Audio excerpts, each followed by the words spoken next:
That's my baby. That's my baby.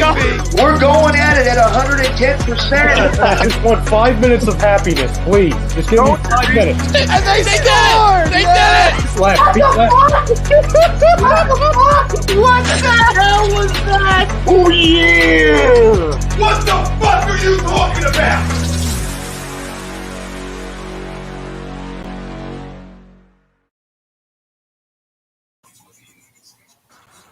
Welcome, ladies and gentlemen, to a brand new edition of the Hockey Happy Hour right here on A2DRadio.com. I am Matt Satsuti along with the Darkwing, Brian Daly. What up? And down below, the Broken One, Mr. Rob Povia. It's a goddamn zombie tiger. Now that's crossing the line. We welcome everyone back to the Hockey Happy Hour for another live reaction show. Tonight, we are going to be reacting to Game 6, which could be the finale of the second round here this evening as the Golden Knights hope to try and close out their series against the Colorado Avalanche. However, the Avs only down by 1 goal, so anything is possible. Second period and third period still have yet to be played, so we'll see what happens as the game goes along. But anyway, we are brought to you by Body Check Wellness, created by Riley Cote. It is a line of products using hemp. They have edibles, they have gummies, they have topicals, they have all kinds of great products that can help for your balance and your clarity and your focus.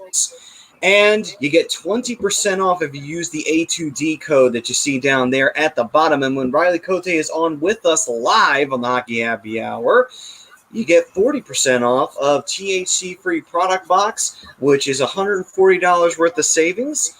And they also have THC-free products as well. So in case you're a little iffy on starting on the hemp stuff, you have THC-free, kind of get you started on it, and then you go from there. All right.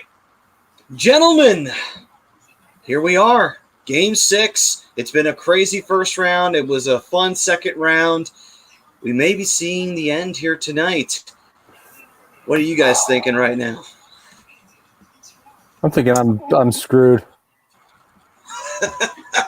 You're I'm screwed. I'm out $500. Oh, what the bet? Carolina broke my heart. Yeah. Carolina broke my heart. Well, that's some breaks. That's some breaks. I'm just glad to be back, guys, after missing last week. Thanks for holding down the fort. Job calls. Sometimes you got to go running, unfortunately, but there's no other place I want to be than here. And we finally get an Avs Golden Knights matchup to do some live reactions to. Definitely going to be excited to see what the fam has to say about this one. A game that's already been a barn burner in the first minute and a half of the game. Yeah, absolutely. And we've got Ralph already chiming in saying, go Avs, go. Ralphie, my guy. And we got Prism. What's up, Priz? Yeah, saying Priz. What's up to everyone. We got Will saying what's Priz? up. We got Will saying what's up. What's up, Wills? What's up, Willie? And goes on to say puck talk. Damn right, it's puck talk time. And Pete saying, yo, fam. What's up, Pete? And What's up, buddy? Pete saying from host to fan real quick. And let's see. Real quick. And Prism saying go Flyers. Which, unfortunately, we always appreciate that here. And let's see here. Brian Daly. We all know that guy, don't we? Bag.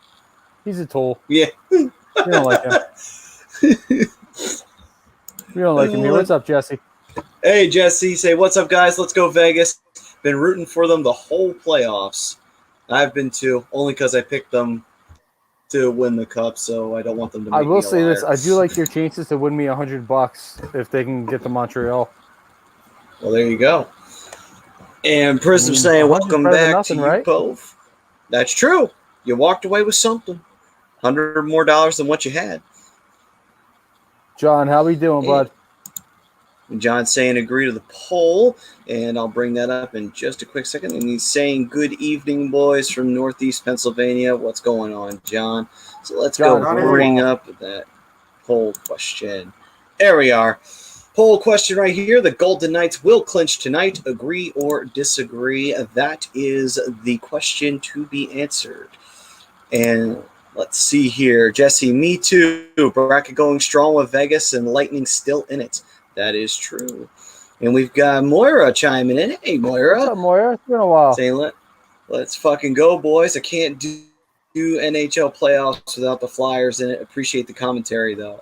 Well, we're happy to please. That's well, you can at least, jump in the chat and do what everybody else does and just rip into me.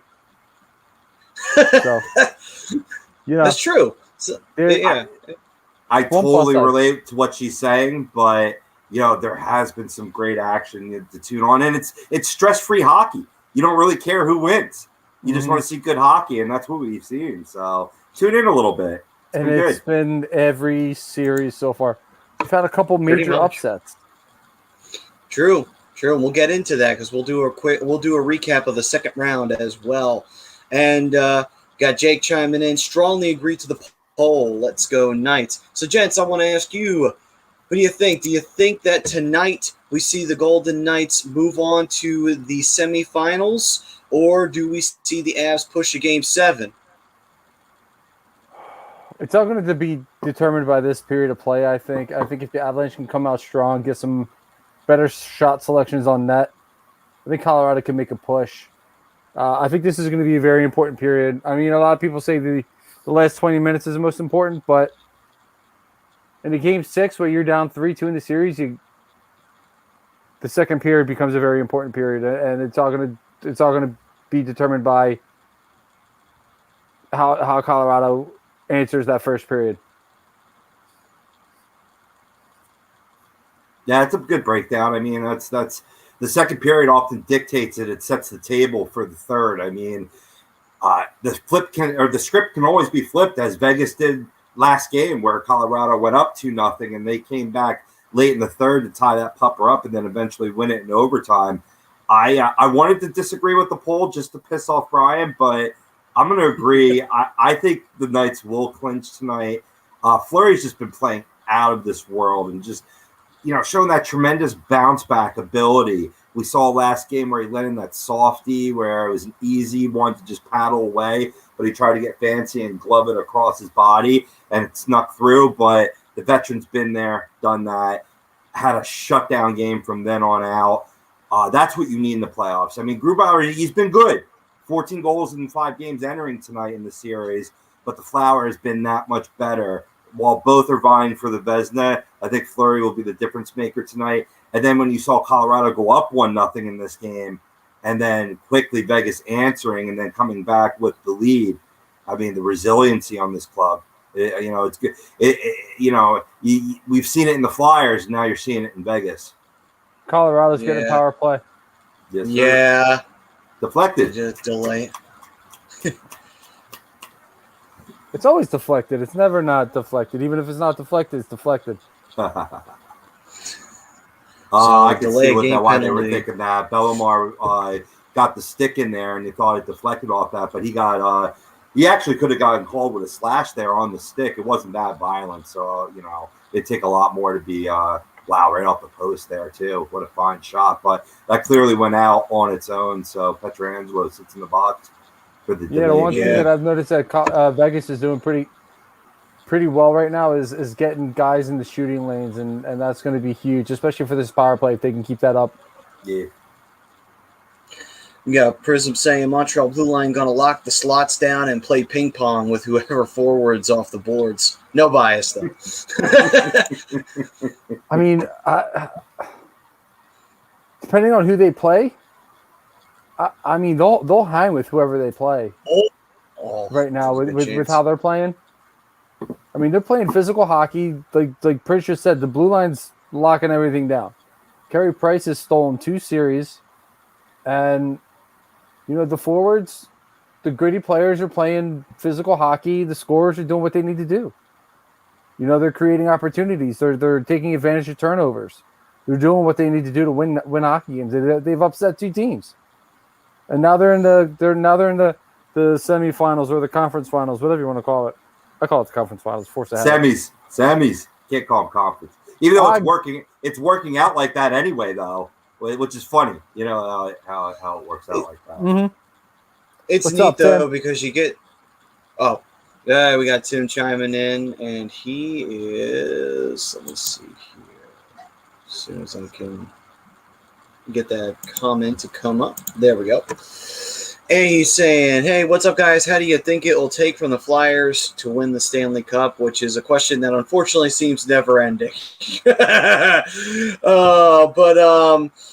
yeah.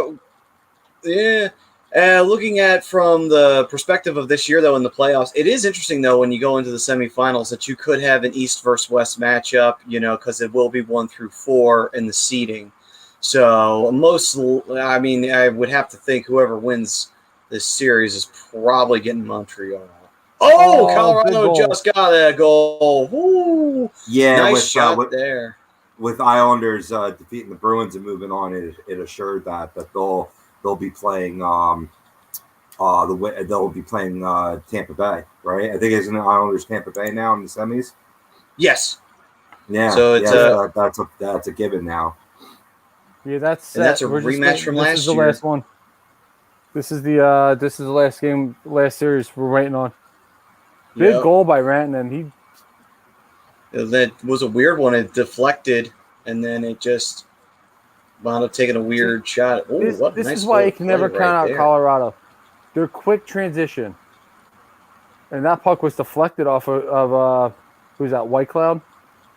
I think it might have been White Cloud's skate there. Yeah. All right, so this game just got a little bit more exciting. It's now 2-2. Man, that was a big hit and knocked the helmet off, so he's got to go back to the bench. Priz, Montreal hasn't trailed since I think they said Game 4 of the Toronto series. By the way, for anybody out there, just want to send a message to Toronto. What the Islanders did yesterday, it's called closing out a series. You should probably look into it. It might actually make you contenders one day for the Stanley Cup. Also, if you haven't already, check out our new A2D memberships. It is $9.99, I believe, a month. All kinds of perks. Matt, you have it over there, right? Yeah, I just got to find it here. Hold on a second. It's not in the banners. I know Chris was talking about that. He's got his membership and he's ready to join the happy hour, man. I'd love to have you, dude. You comment enough. You need to be on screen, man. There's all kinds of great perks. Get some Rocky in there. Yeah. Shout outs. Members only shows. You can get appearances if you want to jump on with us. If you're a member, just let us know you want to jump on. You can jump on and talk hockey with us. And then you also get weekly picks from the Money Pot podcast. Those guys know how to win you some money. I gotta take some notes from them.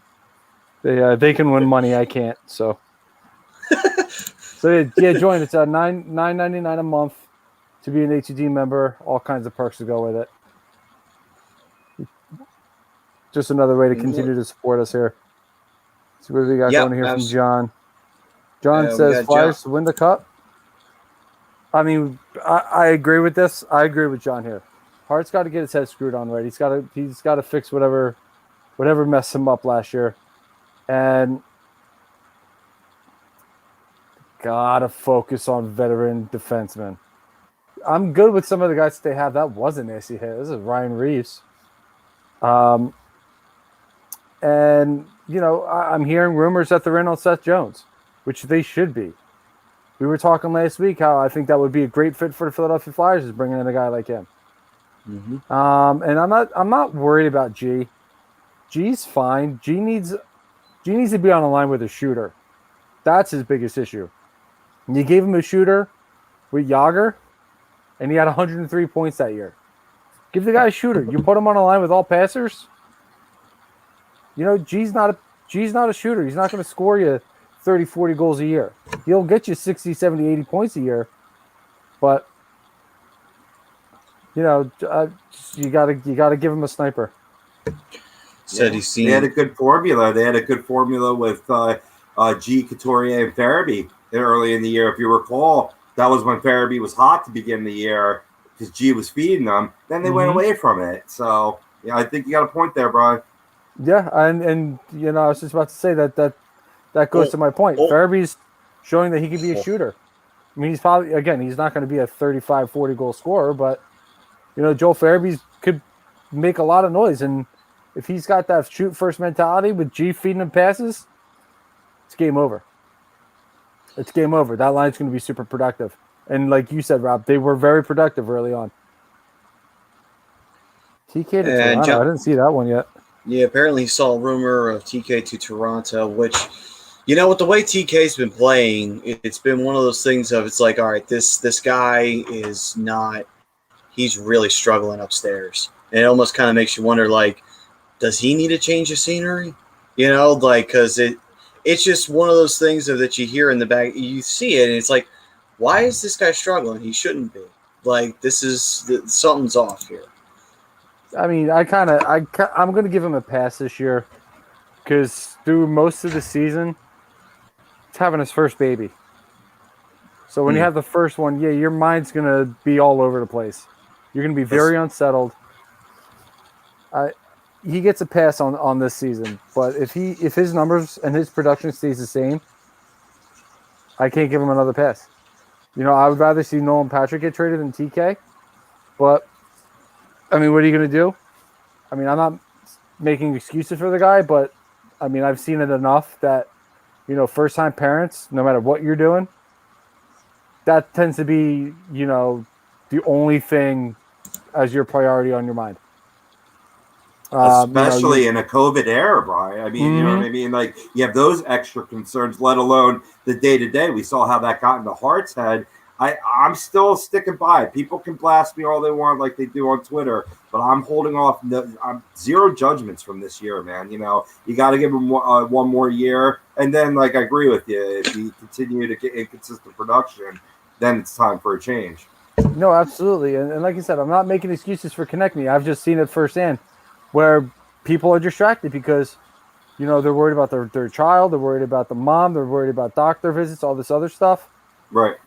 So, it's a distraction off the ice. Right. And a lot of times, especially when it comes to the woman that you love more than anything carrying your first shot, that it becomes a major distraction because that's all you're really worried about. But, like I said, now that the baby's born, got to get focused, got to get refocused, get back on track, get that production back up. I mean, he was the leading scorer 2 years ago now. He's got to get back to that. Sure. I mean, to Emilio's point, too, I mean, if you work out a deal where Konechny's involved and you got a handsome return coming in, well, then maybe you have to look at that. And that's not making a judgment, it's not giving him a pass either, but it's just he's got value, and if you can make the team better, then you kind of got to go for it. That is a good counter argument, I'm just saying. No, and I agree. I just – a lot of people are ripping into Konechny, and I just don't want people to think that, it's his production or anything like that. Sure. Dude just had a baby. That's a huge distraction. That's huge weight on your mind. Like I said, I've seen it firsthand. And he goes on to say Patrick has gone burger too, and we got Frank chiming in and say, "Hey, sorry to bother you at work. I think the Knights get it done, but the idea of a Knights Cup scares me that a Gary Bettman wet dream came true with a desert team lifting the cup." Frank, your issues got issues, man. John saying, "Yes, Patrick, I know the headache issues, but showed me nothing." I mean, no, Patrick, dude, bye. He doesn't want to be here anyway. Apparently he told his agent he wants out. So, I mean, if that's the case, fine. Like if he doesn't want to be here, that's try to slam dunk that in. But I question that man's sack. That's all I'm saying. Yeah, I don't see. It's like, okay, what I don't like is it's like this kid gives up on an organization that stuck with him through everything. Yeah, I know he was on his entry-level deal, and I know we drafted him. It's not like he had a choice in the matter. But at the same time, we stuck by him. We put him back on the roster after he just came back from his headache issue. We didn't put him down in the Phantoms. We kept him right there. And at the end of the day, his response to that respect that the Flyers showed him was, oh, I want to leave. Oh, this was too hard for me. That's my response to that. Fuck you. If that's how you want to treat the Flyers, then guess what? We don't need you. We'll go find somebody else. There's plenty of young kids right here, like a Wade Allison or whatnot, young kids with heart, desire, and hunger to be better than what they are right now and have way more fire and passion than you showed at all this year. If that's how you want to be. Not at all. What? He doesn't like AV. He wants out because he doesn't like the coach. Yeah. It has nothing to do with any of that. He wants out because of AV. Well, fine. He doesn't like his system. He doesn't like his coaching style. Fine. Then he can leave. Either way, regardless, said, bye, Felicia. Yeah. Like, I mean, come on. It's like, oh, yeah, and John Tortorella pisses people off, too. Which is why he's gone, but still. Don't let the door hit you where the good Lord split you. See it. And some might say that, oh, okay, well, we're not going to cast judgment on TK, but we're going to cast judgment on Nolan Patrick. This is something more than that. This isn't on ice. I mean, it's been reflective on ice in terms of him clearly giving up on plays, but like to your point, complaining about the coach not wanting to play for AV, it's more of a character issue that a guy that you drafted very high, second overall pick, and has done nothing. And this was before the pandemic and before the migraines. And love you too, Mikey. Yeah. It figures that when we pick in the top five. Yeah. It figures that when we get a top 5 pick, the kid turns out to be a fucking asshole. It figures. It figures. That's just our luck in Philadelphia when we pick any top pick. I mean, I know not every player is going to fit into every system or like every coach, but I mean, you can't sit there and tell your agent you want out because of the coach. I know. That's a very immature. If you like the team, you like the city, swallow your pride and play for them. Play for the logo on the sweater. Don't play for the coach. How do you think fucking Giroux feels? How many coaches do you think how he's been through? He's been through Lavi. He's been through Berube. He's been through Scott Gordon. You know, he's been through everybody, and yet he still wears the Flyers logo with pride. You know, yeah, he's the captain, and there might be a little bit of a different story there, I guess. But at the same time, it's like he's gone through a lot of bullshit.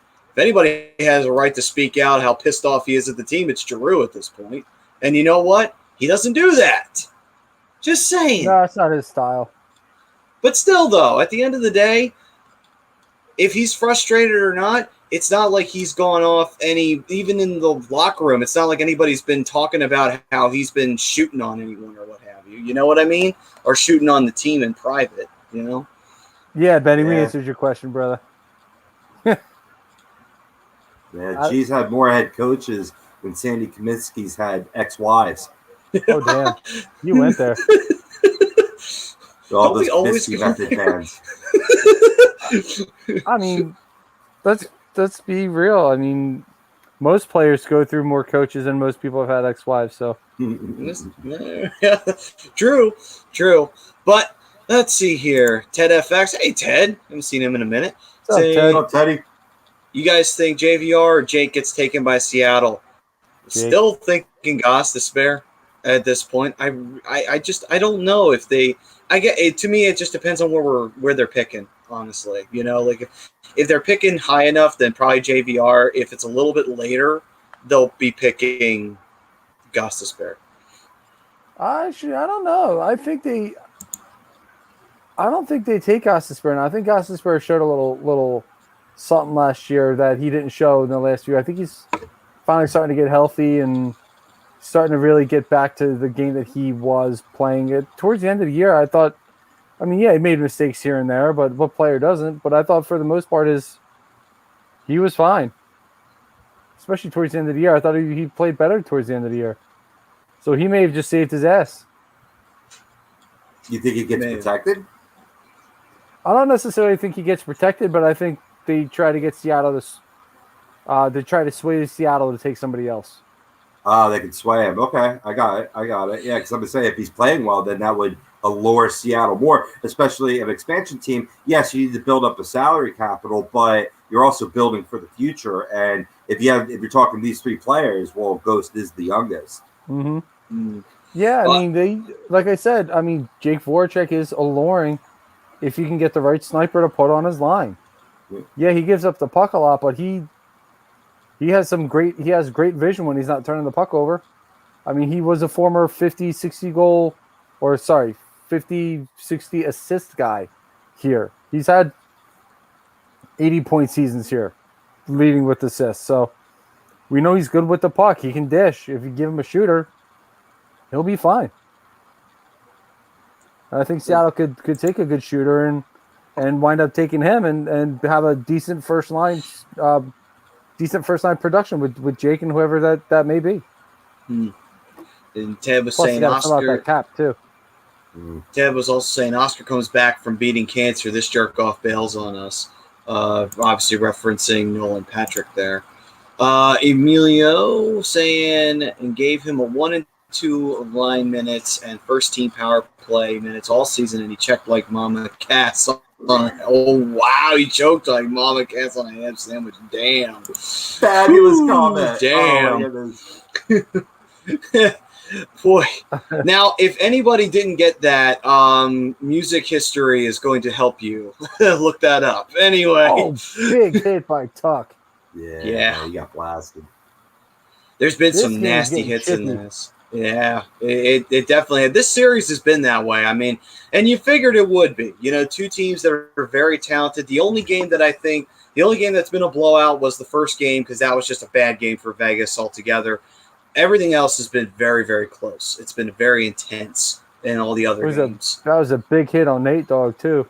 Yeah. Bring that shit to me, man. Don't fuck with Nate Dogg. Bring that shit to me. And if you didn't catch that reference, just check out Major League. And Emilio says, TK is a proven point producer. Nolan Patrick eats dicks. I mean, it depends on what you want to define as a point producer. Now, Prism wants to call in, but I don't know if can we even have him call in? I don't even think we can, honestly. Do we even have the ability to do that on this? I don't know. I'm not. You got to send him the link. He's got to jump on. He's got the membership, right? Is that see? These are things that a producer can handle. Yes, you're right. These are things a producer can handle. I'm filling in. You just got to send him. I think you just got to send him the link. All right, then. Hold on. Let me handle it, guys. Oh, you got it? All right, brother. Thanks, man. Yeah, I got it. All right, so Priz will do all that shit.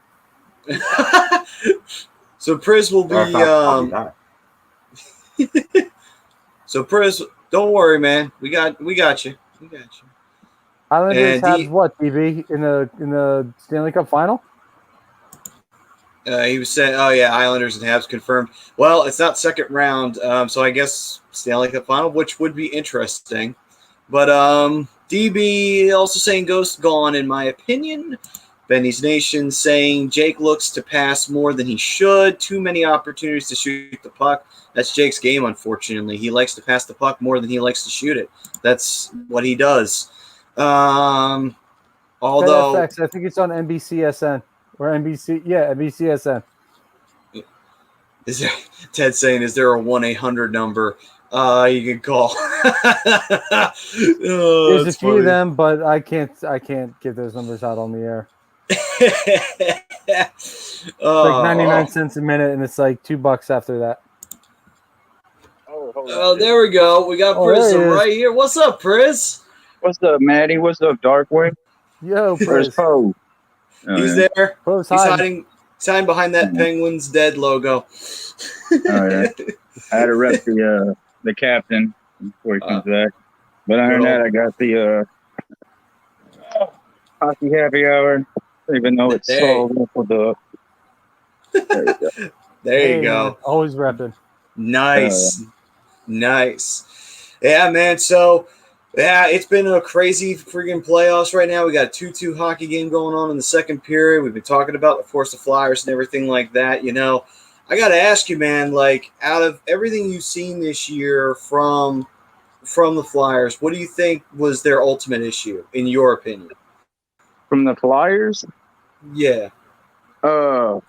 ultimately it was just that feeling in your stomach that says "fuck this, this is enough" on the defensive side, and as a team, is like when shit went bad, is like they just wait until they had like a good game and like or somebody else had an off game as a team wise, and then they got their wins because they are just too talented to where sometimes their talent would carry them to a victory if the team was having an off game. But without Niskanen, without a Pronger type, without someone that's going to like really just kind of, I guess, physically show on the ice that I'm not going to stand for it if that doesn't raise your game to make you not stand for it. I don't know. That from the limited games that I've seen, that's what it seemed like. It's funny you bring up Pronger because on my Facebook feed, that show is actually in my memories. So that popped up yesterday. I actually deleted on Twitter just Chris Pronger's best friend on my profile just because I was like, I don't want him to see that and be like, who the fuck is this? Or someone say something. or me have to like deal with some kind of bullshit. Let me. Yeah. I'm gonna go look through this here. I'm gonna go see if I can find that again. See if. Yeah, I got it. Okay, here we are. Oh, yeah. I love it. I actually want to get that printed out and taken to Kinko's and get like a real thick movie quality poster and have him mail it to him with my autograph and see if he'll autograph it back and like send it to me. Oh my god, that would be spectacular. That would be the greatest position I would own, hockey related wise. Probably, For sure, dude. And between those hockey mine. cards that you get your hands on, man, that's saying something. Oh yeah, I got my guys represented back there. Some of them. First two is probably close to 1,000. You have to represent my team. I pull them out when it's good luck. It didn't work for the fucking Blackhawks this year. I had my Blackhawks shit out constantly, and it did not work. I mean, rebuilding team, man. But you know what? I think they overachieved a little bit this year, and they're taking the steps in the right direction, bro. You know that. Yeah, it does. And, I mean, they did take steps in the right direction, but it's like whenever you have, like, this, like, what? They've made the playoffs how many years out of, like, the last 10, 12? Like out of the last 12, they made it, like, how many times? 9, 10? Something along those lines. Yeah. And when you have someone of Kane's level, now we didn't have Taves this year, but you always have, like, if you look at their first two lines, you can put up points. Just Kubalik, DeBrincat, and I think Suter coming in. You got all these guys that I think because there was rumors they were going to go through a rebuild, and Taves and Kane said they really want to be part of rebuild. And I think the development of those guys really kind of pushed their timetable forward faster. And so Seabrook leaving, retiring, and we still have to pay that off. But they're talking about trading Strome, which he's a decent piece. You could probably get somebody back. You got Doc stepping up in that center line. So I mean, it's like I don't know. I don't want them to go. I heard a bunch of I sent y'all the trade stuff. I'd rather them go for Seth Jones than for Mitch Marner. 18 games, 0 goals. Blackhawks don't need that kind of performance. I know Mitch Marner's goals are not the goals all the time. Like in the offense there, he's trying to get assists and stuff, but I'm trying to capitalize, and I want to maximize the salary cap we have, and that's a big contract. So I don't blame if Montreal wants to get that out there. Yeah, I don't blame you either. But I mean, getting Taves back next year is going to be huge for that team moving forward, especially just for the younger guys like Puig Sutter and. He's still got some question marks in net, but other than that, I mean, I don't see Chicago not competing for a playoff spot next year for a wildcard spot. Oh yeah, they're going to be competing for a wildcard spot, but fucking Detroit's going to be better for some reason. Like they're improving. They're going to get more talented, and so I got to deal with the. I don't think Detroit's ready next year, but they're going to make it harder, which is not fun. Ottawa might be a frustrating team moving forward. Oh, yeah. Stutzel, Norris, Drake Batcherson took a pretty decent step. I wasn't going to say big, but Batcherson pretty decent step this year. That's kind of like Carolina when Sebastian Aho took another step. Like if he takes one more step and Svechnikov takes another step, that could be like your next future duo pairing as a demon, kind of like McDavid and Draisaitl. Maybe not on that level, but at least the Vegas- quality just Big goal there. Vegas just scored, so it's 3-2 now. Oof. That's a big goal right there for Vegas. 5:33 left in the second. I'd say so. And I actually think Montreal matches better with VGK than I do the Avs. I don't know who y'all think they match better with, but I don't know. I believe it or not, dude, I think they match better with Colorado because they've done a really good job of shutting speed down. Like they do a good job of just getting in the lanes and blocking guys. Like their physicality helps slow the speed down. Wow. I mean, I can see it with Vegas because they're both fairly physical teams, strong on the blue line. Both have hot goaltenders, but Yeah. I think Montreal has a better shot against Colorado than they do Vegas. oh yeah, and see that would have been my point for the Montreal versus VGK. Said the teams are more similar in size and play style to their degree, so they would just kind of play each other's style to where it's just like who's going to be the better at it, who's going to be and. The way Montreal is hot right now, I'd have gone with them, but this is insane that VGK is already about to be competing for another Stanley Cup trip. Yeah, it's possible. What's up, Damien?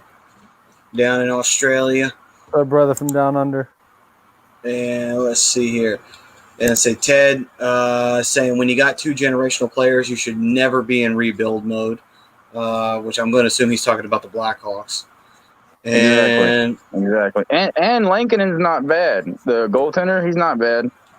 No, he's still got a little bit to prove. He's still very young though. He's what, 23? Yeah, and what's crazy is I think next year they have to either decide to pay him this year or next year because he's already for some reason got his contract. I think it's his first contract coming up for some odd reason. When I was reading one of the articles on it. Like they have to decide if they're going to pay him sooner than I imagined. So I don't know what the deal was with that, but Tell you 1 second. if he was, I would say just because I know Dobin's contract is like 3.4. Like if he was going to make that next year, I'd be like, I'm all right with that. But Seabrook's contract is pretty bad. Like, that still kind of gets a cap and. What's up, Tomas? Let's see here. We got Ted also. So Lankinen's got one more year under his belt, and then he's a UFA. He's actually 26 years old. I didn't realize how old he was. Yeah. So, but you get goaltenders playing till their 40s. I mean, so I don't know if he's that good. Go tie game.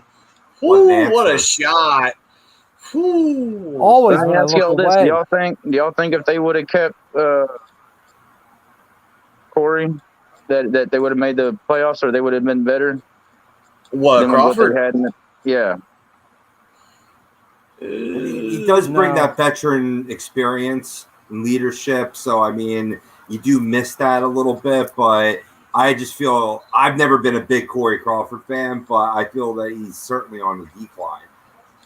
So Yeah. I don't know if they would be. But, I mean, he brings the leadership and the veteran knowledge. Wow, he went blocker side too. He got him. And Fleury was pissed. Yeah, he didn't take the best angle there. I think that's what he's mad at. I'm along your lines on the Crawford thinking Pova, but my thing is like it's some of these guys is just, and it's hard for a fan, but you have to just move on, and sometimes you have to just push through it. And like, I'd rather move on from a player a year early than 2 years too late. Yeah, absolutely. And like, emotional is always going to be there, but I mean, it's just gotta you just gotta do it sometimes. Yeah, and I mean, Duncan is next, and I know it, and it's like that one stings. That one's like, oh fuck. Like, where do we go from there? I mean, Boding's not really. I mean, regular, but I'm willing to He's like, they tied it. Yes, fuck Vegas. Ted, did you put money down? Let's put a nuke down on Vegas like Army of the Dead. Let's go. I will never turn down a game 7. So it's like, go ahead. But Yeah, but I'm So starting to get stressed out because of it now. oh well, And yeah, I'm not but- even.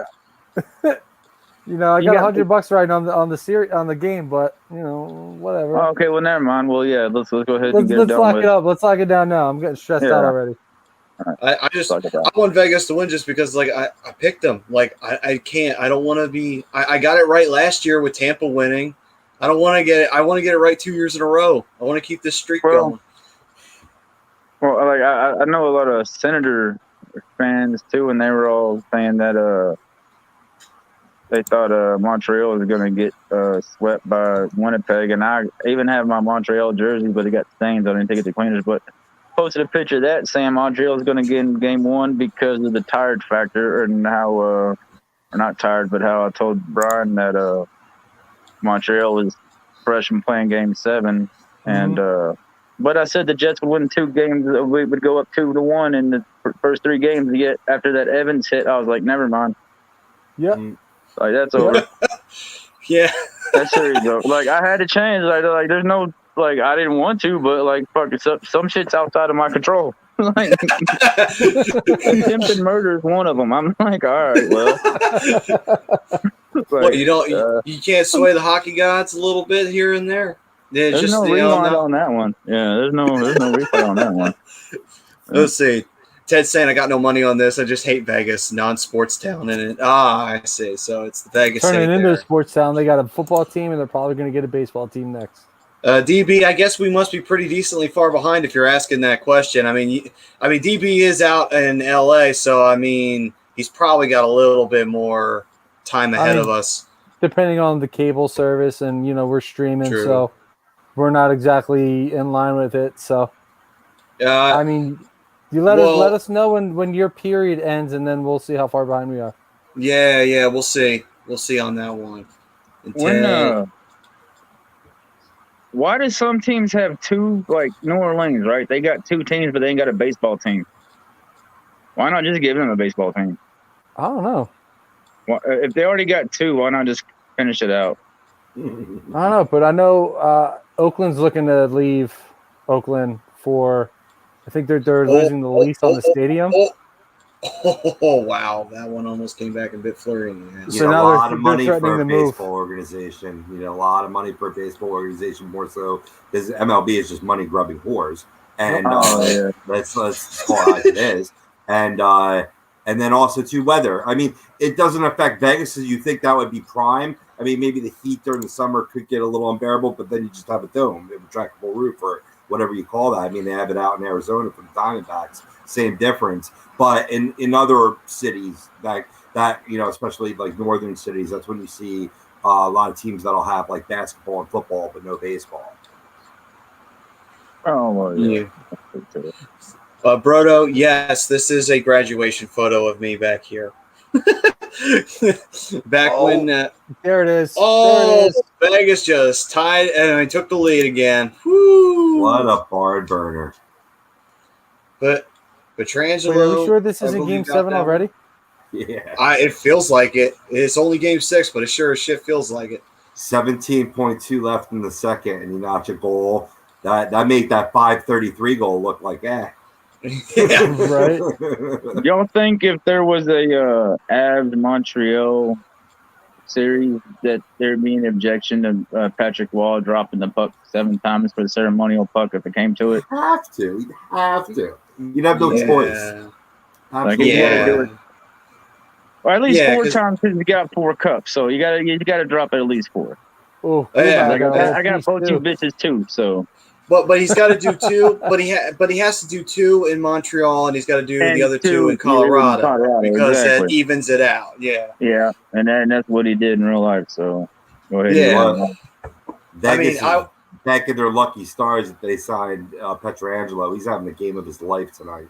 Absolutely. Oh, got a little fisticuffs. Did Ryan Reeves start this? Hats. Right at the end of the period.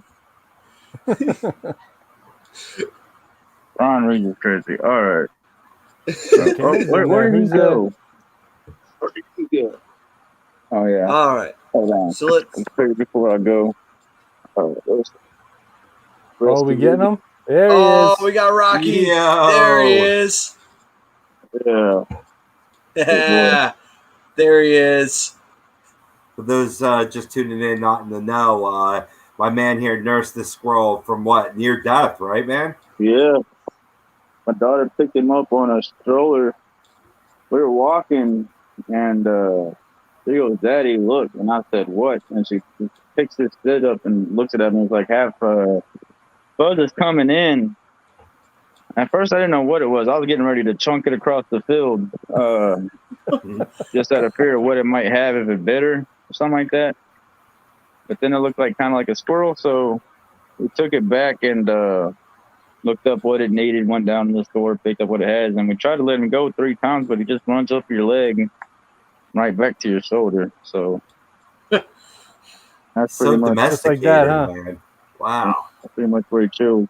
Whenever Man, he you can't release him at this point now. He's too used to people. You can't have him running up on the random people and freaking out like you told me before. Oh yeah, and then we got dogs everywhere, and he's too friendly. Like someone comes over, he'll run up, jump on him. It's kind of a problem too, because I'll be doing anything and I'll forget he's out, and he loves to ride on shoulders and he loves to run around. And next thing you know, you're catching a squirrel across the face. Like their claws are always out, so it's like just horrible. Like someone throwing a handful of stickers at you, the weight of probably a baseball. Yeah. No, I'm good. I'm good. But it's worth it, man. So yeah. There you go. So Hey man, he survived, man. That's the important part. My little daughter, I think she got her. That's his real rescuer. I'm just do that face for everything. Hey, listen, not all heroes wear capes, bro. You know that. All right. They wear Blackhawk jerseys with the C on top. uh, Hey man, Taves Alright, is a hero. I don't care what All anybody right, else man. says. I appreciate y'all letting me call in. I'm gonna get her to bed. all right. All right, man. Alright. It's good to finally get you on here, man. Yeah. Oh yeah, I appreciate it, man. It's been a long time coming. But, Yeah, bro. we'll get you back on here for a draft show because I know you've been wanting to do that. But we'll get you back on here for one of those. I'm gonna have. I've already started. I don't know what kind of draft, but I've already started my college/junior draft for like 10 years. So I started ranking everybody that played in the last juniors tournament or the last world team tournament, and the many that I knew of. There's a lot of players I didn't know. So. Nice. So Yeah. Prism's probably man. going to wind up getting the best team. Good anyway. Well, no, it's all subjective because I was like, people y'all don't know, and then granted, half the people might turn out the bus because you just got a projections and you just got a scout. No one ever really knows until it's too late, and then Absolutely.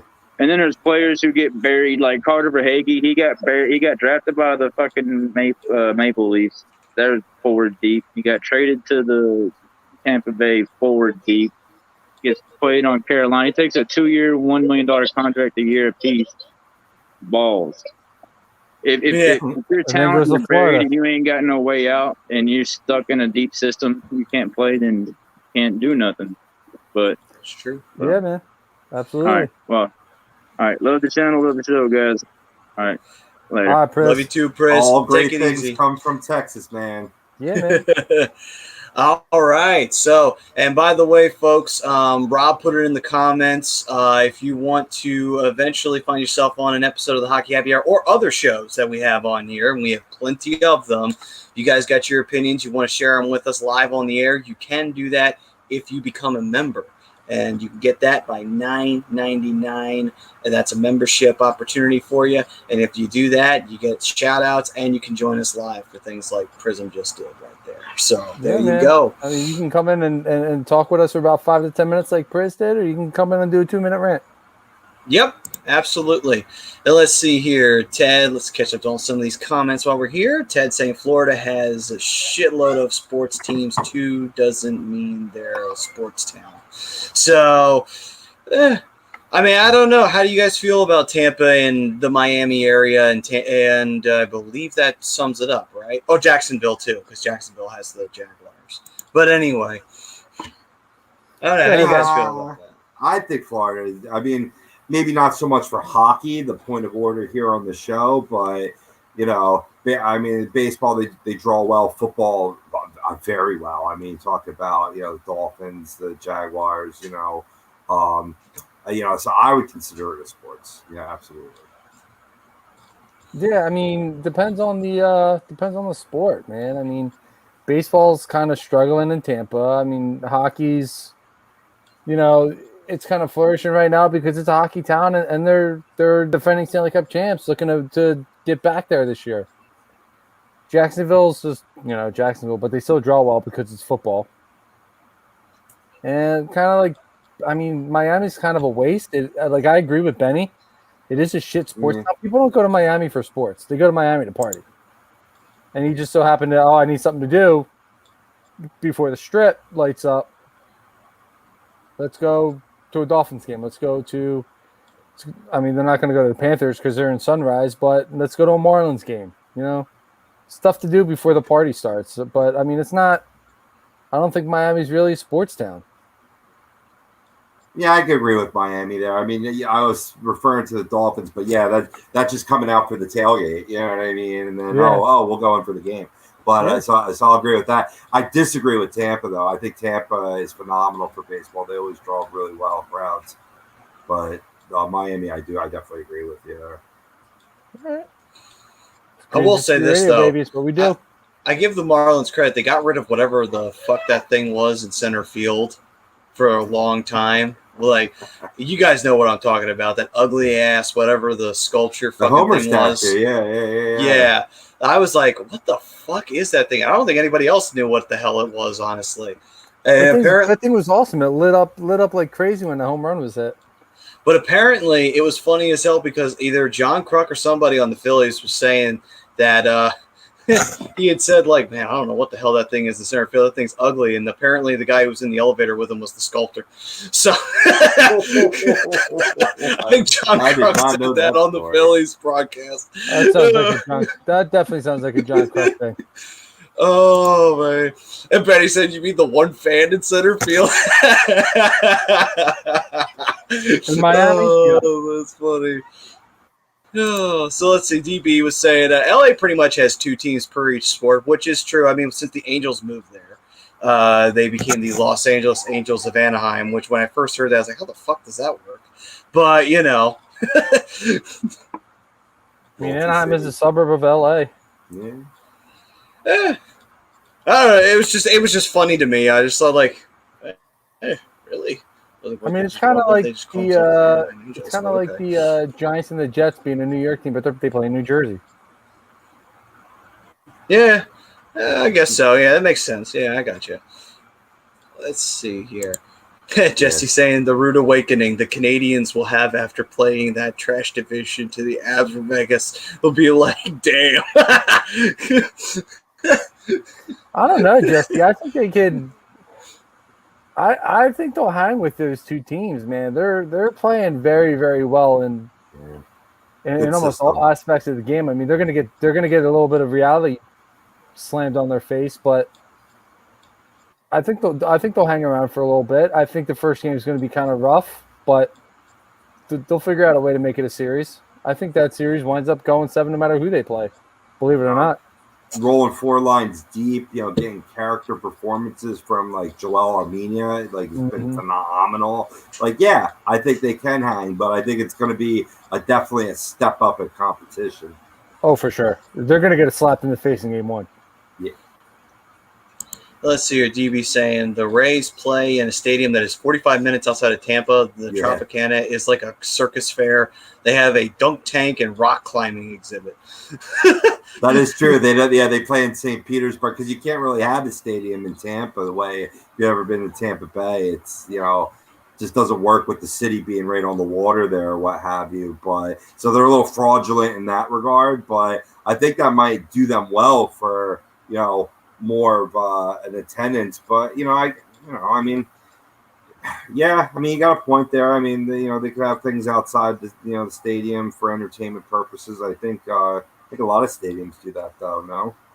I mean, I would think so, but yeah, I mean, the Tampa Bay Lightning play in that same area. They're in St. Petersburg too, so I mean, it's like one of those situations where, again, is it like one of those things where it's a suburb of Tampa Bay, so they keep the Tampa Bay name. Yeah. But yeah, I hear Tropicana Field is not exactly the best baseball venue. Yeah, that roof alone, like where they have the rules for if it hits this catwalk and that catwalk, it's in play. Like that. Yeah. But if it hits the other catwalk, it's considered a foul ball. Yeah. It's stupid. It's stupid. And Benny's Nation saying Price will keep them in that series as well. Price can be very much an ace in the hole because he's playing very, very well right now. I mean, seeing it right here. Even when he was tested, he just, after having like a period of time where he wasn't that tested because Montreal was playing strong enough to where he wasn't getting a whole lot of shots down on him, when all of a sudden something, crazy would happen with a bad turnover, he was right there to make that. And, it's just a perfect example of when Price gets in a groove, he is a pain in the ass to try and score on. So he's showing that. He's showing why he's got Vezina trophies. It's Locked just, in. yeah. Locked in. Yeah, He's like beyond locked in too. But what's great, like going back to Rob's point about these character guys playing their roles, is even when they have somebody that has to step out of the lineup for a game or two, the guys that they're bringing in are stepping up too. So like, not only are they getting the four lines, their defense is playing well. Price is locked in, playing Vezina playoff Price. The guys that are stepping in to fill in like are doing their jobs as well. They're cashing in on power play opportunities. They're cashing in on turnovers. They're getting second and third chances to score goals. And these guys are digging, and their play is gritty too. So they play a physical game, and they have speed they can play with as well. The funny part is, wouldn't it be weird if Montreal goes to the Stanley Cup Finals and shocks the world and actually wins it? It's like, that would be fitting for the strange year that we've had because of the pandemic. It'd be like, yep. That would make sense. It's a weird year, and so therefore the weird year proposes that Montreal wins I believe it would be their 25th Stanley Cup in franchise history, and then the whole Canadian world will celebrate because finally Canada will have themselves a cup. I don't know if anyone would have thought that it would have been Montreal, but it would be fitting that Montreal's, who started the drought in '93, would end it in 2021, but, If this is still a big if right now. If Montreal gets to the Stanley Cup final, I will put my Perry jersey behind me, and I will wear a Montreal Canadiens jersey on the air for that game. Ooh. I mean, it makes sense. It totally makes sense. I'm not surprised. Yeah. You guys know I have one. Yep. To Jesse's comment here, talking about football stadiums not located. We got one that's not even in the state of New York, in East Rutherford, New Jersey, and we're throwing shade on all these other cities. That's the shadiest of them all. Why aren't they the New Jersey Giants and Jets? What the hell? I don't know. I don't. You got. I mean, you got the Yankees in the Bronx. You got the Mets in Queens. You got the Nets in Brooklyn. You couldn't find a stadium in any of those cities or a spot in any of those cities to build a football stadium? Or at least get somewhat closer to New York? You need bigger venue, Yeah, true. Or at least get closer to New York City. I mean, when they put a second... new stadium has gotten a little further away. Well, to bring it to hockey, when they put a second team in New York, they put it in Uniondale. So it wasn't like they took it out of New York and put it in Jersey City or, Newark, which is not that far away, but the Devils are the New Jersey Devils, even though technically a lot of people consider that they're a New York market team, which I can understand that being the fact that they're so close. But still, it's just one of those things that, at least they're called the New Jersey Devils. At least they're upfront about it, that they play in New Jersey. So even though they had to pay territorial fees to 5 different organizations just to exist, but fitting, and fuck the Devils all the same. But anyway, and I think it would be actually better for Montreal if it ended tonight because it'll be less time, to get cold. You have a chance to get right back into it because you don't. Long waits can kill you. I think that definitely had to have contributed to Winnipeg being rusty. Going into that series against Montreal, it didn't help anything that the Canadians, finished off their series in 7, and they went right into the next one. That's that double-edged sword of sweeps. They can be great for you, and they can be a bitch and a half. Colorado took advantage of a sweep. They rested up, and they have been playing very well. Not so much Winnipeg. So there you go. Yeah, where did that effort go? They went from night and day. Yeah. It was like flicking a switch on and flicking it right back off. Yeah, it was just nuts. All right, Priz. I got this right after he had, it was like, 35 goal season. Oh, responding to Priz's Habs jersey question. So I got the Habs jersey here, right? Rene Bourque. Rene I got Bourque, it right after his huge breakout. I don't want to say maybe breakout, but I got it after his huge season. Wasn't that that was his career year, was it not? Mm-hmm. Yeah. He was never the same after. Yeah. He started, it's funny because he started with Calgary and then he wound up in Montreal, ironically enough. I think he pretty much went through all the Canadian teams, it feels like. He did show up a lot. To be fair, though, Bourque is a very common name, apparently, so you can easily find like 20 Bourques, just like you find 20 Watts, and none of them are related to that. Well, I think Rene was... Is it Rene or Chris that was related to Ray? I think Rene was his son or nephew or something. Oh, okay. All right, I think Rene or it was either Rene or Chris Bourque. One of them was related to Ray. I think it was Rene. It was Renee Young. Yeah, right. Oh. Yeah, I heard she's crazy. Yeah, she looks crazy. Crazy. She does. I heard she's a nutcase. But it's fine. She's easy on the eyes. Well, I mean, it depends. Like, if you're crazy, then it's okay. You don't have to obey the rule of don't stick your dick in crazy. You can bend that rule because you're crazy too, so it works. Oh, me? Supposedly. I'm crazy. Get out of here with that nonsense. What else we got going on here? Montreal is F this season. Whoever they beat in the conference finals is their Stanley Cup finals. Is going to be the battle of whoever they beat. I mean, what are you saying? Tampa Bay is going to win it all again? Which is possible. It's not out of the realm of possibilities. I mean, I've been saying it for a couple weeks. Stay out of the box when you're playing Tampa. Yeah. Tampa Bay is beatable. They are very beatable. If you can keep them off the power play or keep the power plays minimal, you have a shot.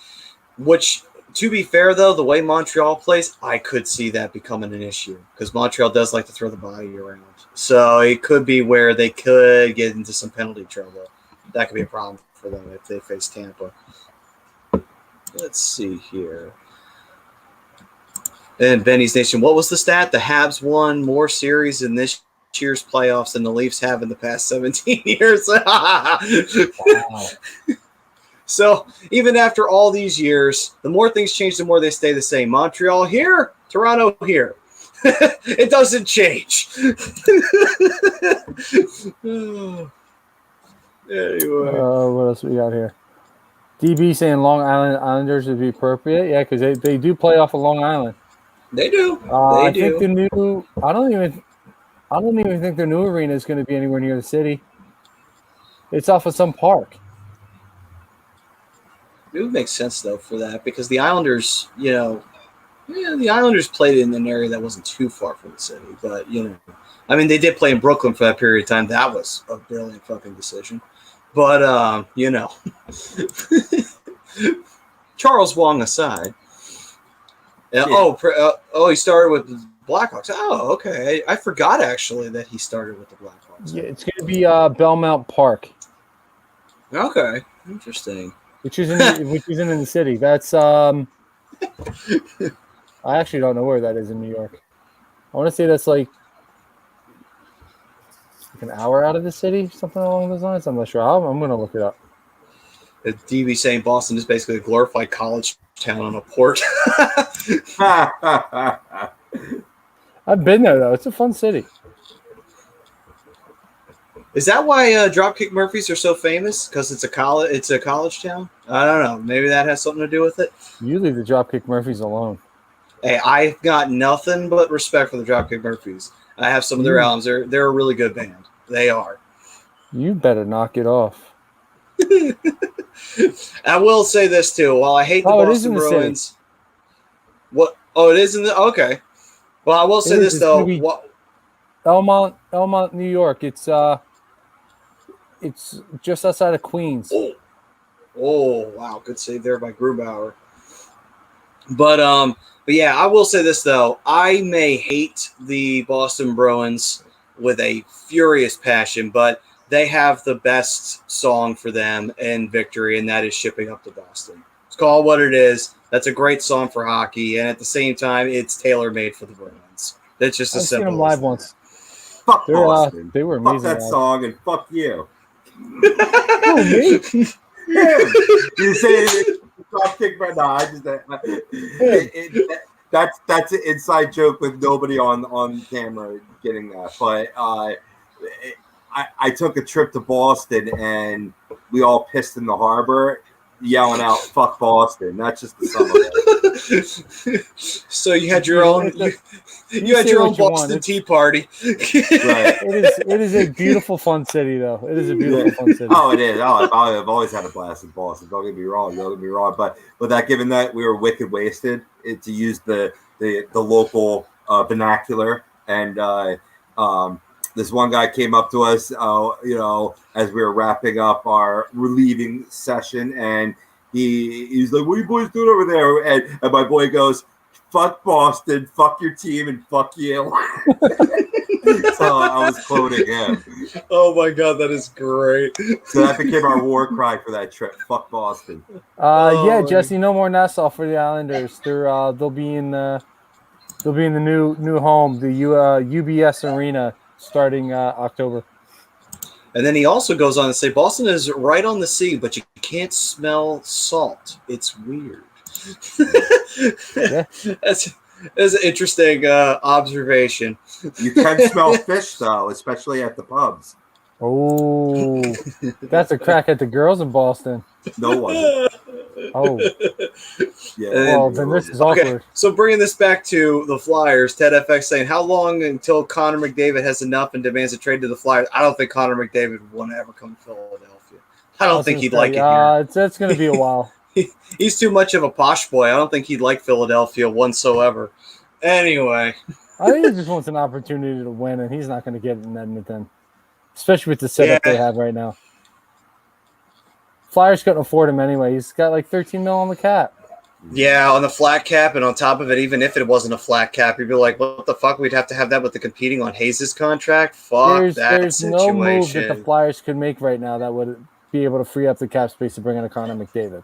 Yeah, I mean, literally, that would be cap hell beyond belief, and it would only be for two players too, because you wouldn't have Giroux's contract anymore. But the same problem is you would have Hayes' contract that's only just started, and then you have McDavid's. Fucking forget it. That alone is enough to make you weep. Anyway, so in case anybody was wondering, a third period did start like 5 minutes ago. DB, yeah, man, dude, I'm sorry, bro. Like I don't tolerate that shit, man. Like that sucks. Like I couldn't even imagine. What's that? Boston is not a fun city to visit if you have my skin color. Even Marcus Smart and Kemba Walker didn't deny it. Ooh. That is true. I mean, the city's great. The city's fun, but people up there, a lot of them are shitty people. Little racist. Yeah, they're terrible people up there. Just a smidge. Sorry you got to go through that, bro. For real. Let's see here. Prism saying, I heard them play the DX theme and a Razor Ramon theme during the game on the PA. I was like the amping up cum fungus. Oh, and by the way, the Bruins, go fuck yourself. Thank God you got eliminated. The first good thing the Islanders have done in a long time. Thank you very, very much. Oh, so it was since they did that, the Islanders made up for eliminating the Flyers last year in the semis by getting rid of Boston this year. Thank you. You made up for that. Anyway. I just realized something, man. We are seriously bashing Boston, with that whole talk and hating on the Bruins. And I just got a very famous, I'll remain nameless. It's from the other place, so I don't want to plug. But she happens to be a very big figure in the sports broadcasting field from Boston, Massachusetts. So if she happens to stumble across his Twitter, she's going to hit unfollow like instantaneously. Man, they give it and they take it away.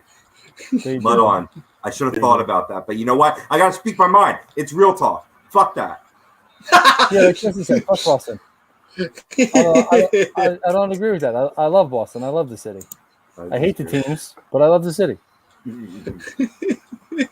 Funny though, like obviously me being a pretty much a one sport guy, I don't really give a shit about the other teams. It's just the Bruins, that one team is enough to make me have enough hatred for the entire thing. Is that one fucking team is enough.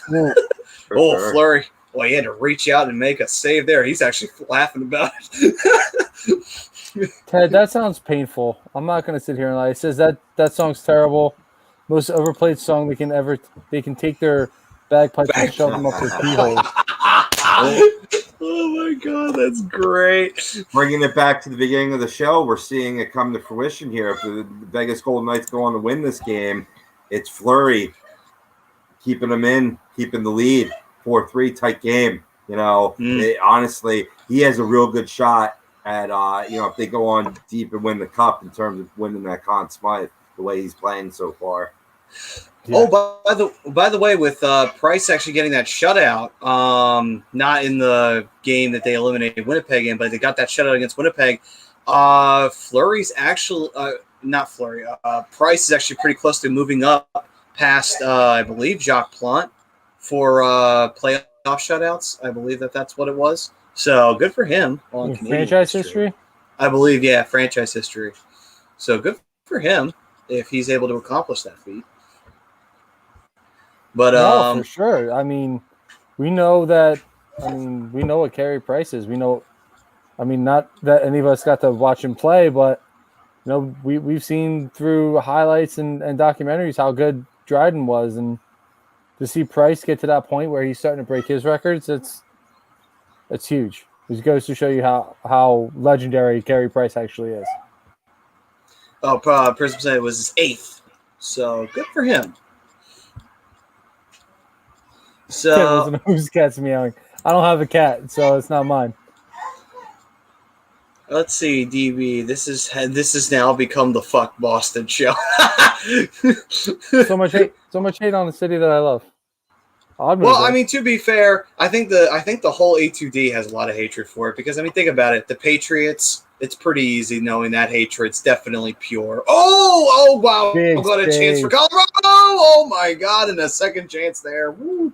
Colorado almost tied this bad boy up. Whew. Wow, this game, man. You can't take your eyes off it for a second. At any moment, it seems like shit's about to happen. 2 high-scoring teams.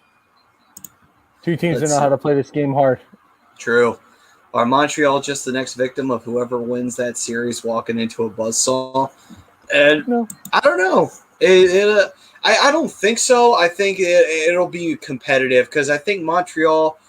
See, here's what I think happened with Winnipeg. Whereas they swept that series against Edmonton, and I think there was way too much time in between that series getting started up between them and Montreal, and I think the Canadians took advantage of that. I think the Canadians are somewhat. If Price is still in a groove, that alone makes you competitive in the series. Even if the team is a little slightly off.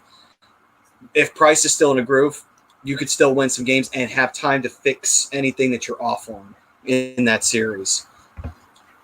I think they benefit from playing Vegas or Colorado a little bit more. But if they do wind up playing Vegas, I think they both play very similar styles. I think that's going to be a bruising series. But I think, believe it or not, I think they could have an easier time against Colorado than Vegas. It's because they know how to shut down speed. They did it against Vegas or Winnipeg, and they did it against Toronto. I think it's going to be a long series. I think Montreal's not walking into a buzzsaw, but I think they're they're going to get reality slapped in their face in game one, and they'll make the adjustments.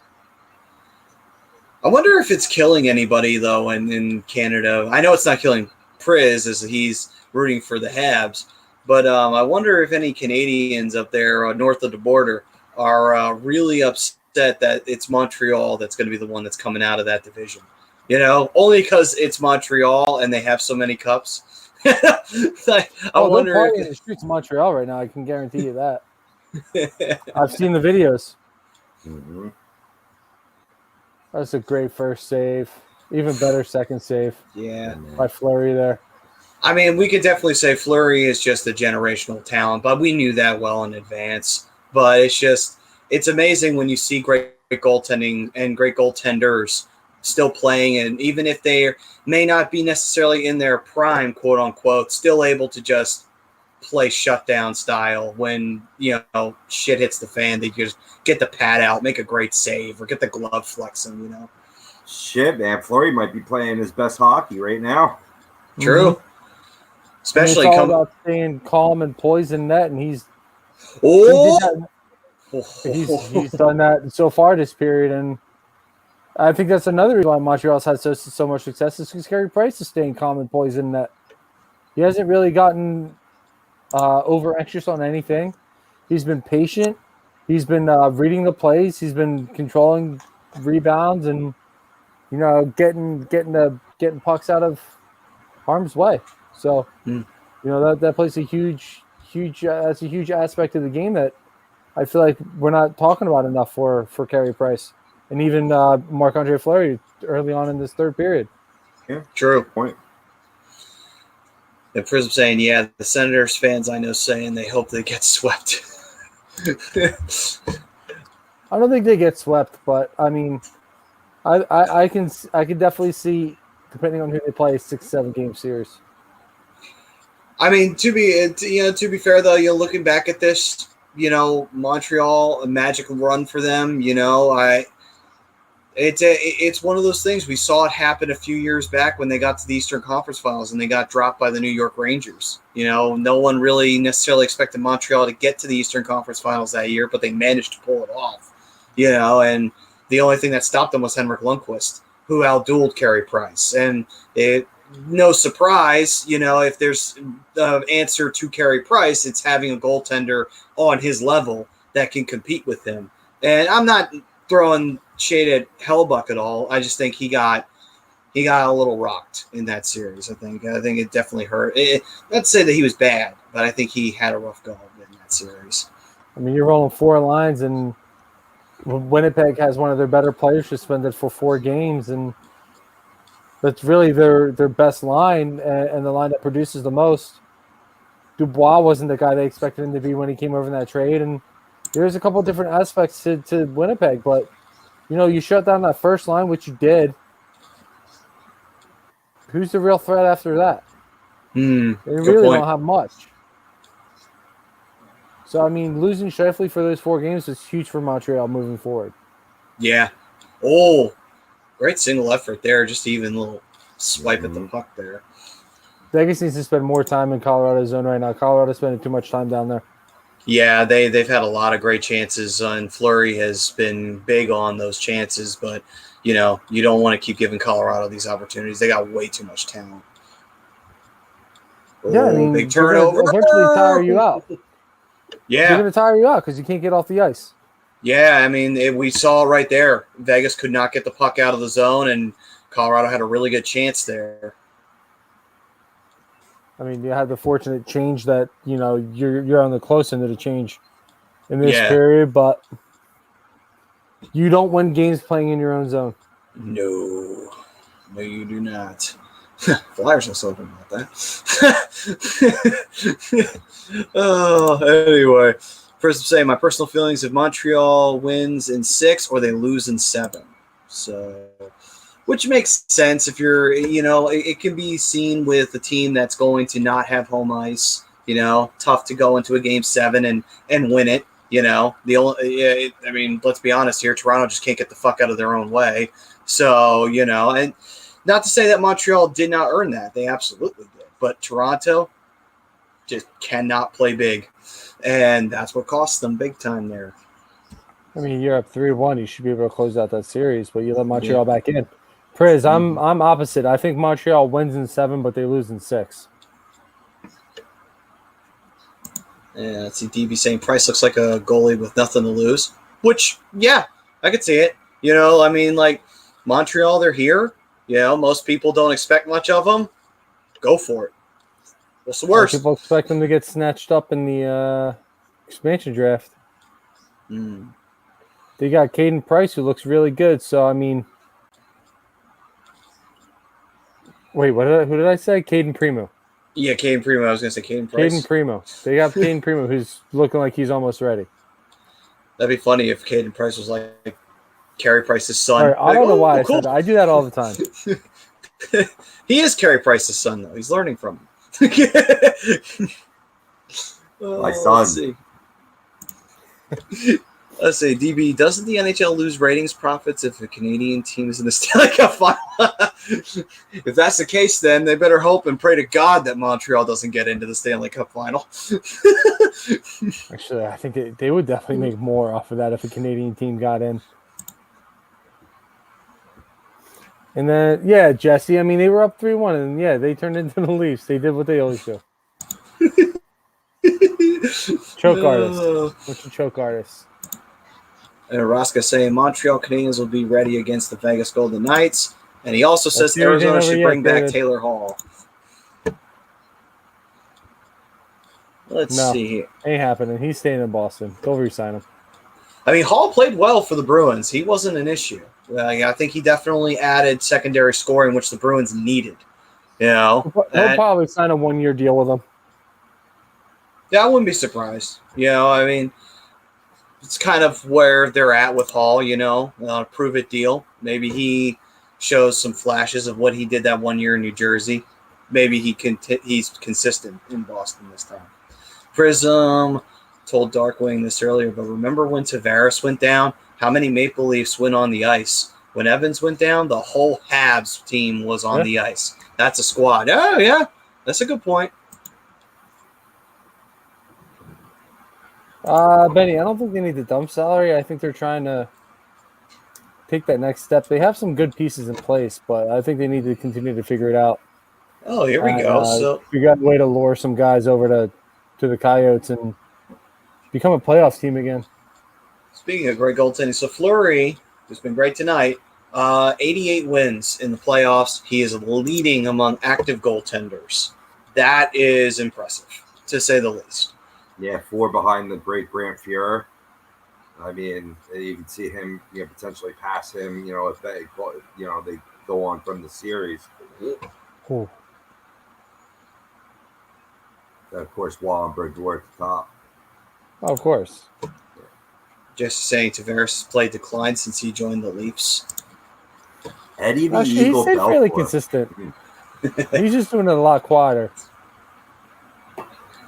He's getting overshadowed by guys like Mitch Marner and William Nylander and obviously Austin Matthews. So, he doesn't get as much notoriety up in Toronto, but he's still staying fairly consistent. It's a lot quieter these days up in Toronto. A lot less pressure on him. Chance here for the Golden Knights. And nice defensive play. Yeah. We've got Puppy and Hell on boards here. McKinnon's throwing. You got to watch it, McKinnon. You don't want to get called. Swings his arm back like that. If he tightened up there, that could have been, you don't want to show like you're throwing an elbow. McKinnon throwing bows, just doing his thing. Colorado has put up a nice defensive effort. I mean, they've only given up 18 shots at this point against the Golden Knights. They're losing where it counts, but it's keeping them in this game. That's for certain. You're seeing it right there. Yeah, for sure. And DB was saying the ratings profits has something to do with local Canadian market networks, but that might have changed a while back. Yeah, It may have. I mean, because I think the NHL used to be based in Canada. I think they moved to the States. So I believe they moved the headquarters to the States. I could be wrong on that, though. So if they did, then that may have changed. But let's see here. Benny's Nation. I thought I heard a report that ownership group asked them to cut some player payroll. I think the ownership group, but that whole thing is a mess in Arizona right now. Oh, and there we go. There it is. There we go. The Golden Knights getting that so important double goal. They now have a 5-3 lead. Oh, boy. Now, that's not to say that this game is over. I know a lot of people are saying game. Ted is saying game right now. Jesse's saying let's go Vegas. And hell yeah on top of that. I don't know. It's 8 minutes. If Vegas plays strong defensively here, then yes, this is the end of the game. But we've seen Colorado have a lot of opportunities here. It takes one goal. One quick goal. And scoring ability in that locker room. Yeah, we saw it in the second period. As soon as, we saw the game get Vegas take a 1-goal lead, Colorado tied it right back up. So, and then Vegas proceeded to take the lead again. So, just saying. Tip. That was a huge deflection right to Carrier. Ted saying Tampa versus the Knights is going to be a great series. There's still a whole other series to play. Tampa Bay and Vegas could get eliminated in their series. You never know. Mm-hmm. Let's expose Mark Stone for the expansion. I think DB was asking if we were going to do a draft expansion show. I would love to. It's June 21st? Oh, yeah, we'll have to make a range, and I believe that Colorado's getting called for a penalty. Okay, that's not good. That was a mistake. Big mistake. And Don. Hey, Don. Haven't seen you all show. It's been forever, bro. He's saying, what's up, fellas? The Avs getting their ass whooped. You love to see it, yeah? As a Detroit fan, I'm sure you are just enjoying this one. Hey, man, you missed your boy Priz on the show with us, bro. Yeah, you did. He was on the air with us. I still don't see your name in green. In fact, Ted, Jesse, DB, all you boys, why aren't your names in green yet? Yeah. And Natty Magic about to happen just to lose an O. Sounds about right. That sounds about right. Yeah, so yeah, I would definitely be down to do an expansion show. Break it down, some analysis. Maybe, it's probably going to be maybe an hour, 2 hours tops. I'm down to do a show. Let's do it. I'm fine with that, man. Do an expansion show? Hell yeah. Donad's like, wait, Prism was on the show? Yes, he was. He was. Yeah, dude, he was. Prism was on with us. He's cashing in on some of the perks to being an A2D member. $9.99 a month, bro. Absolutely.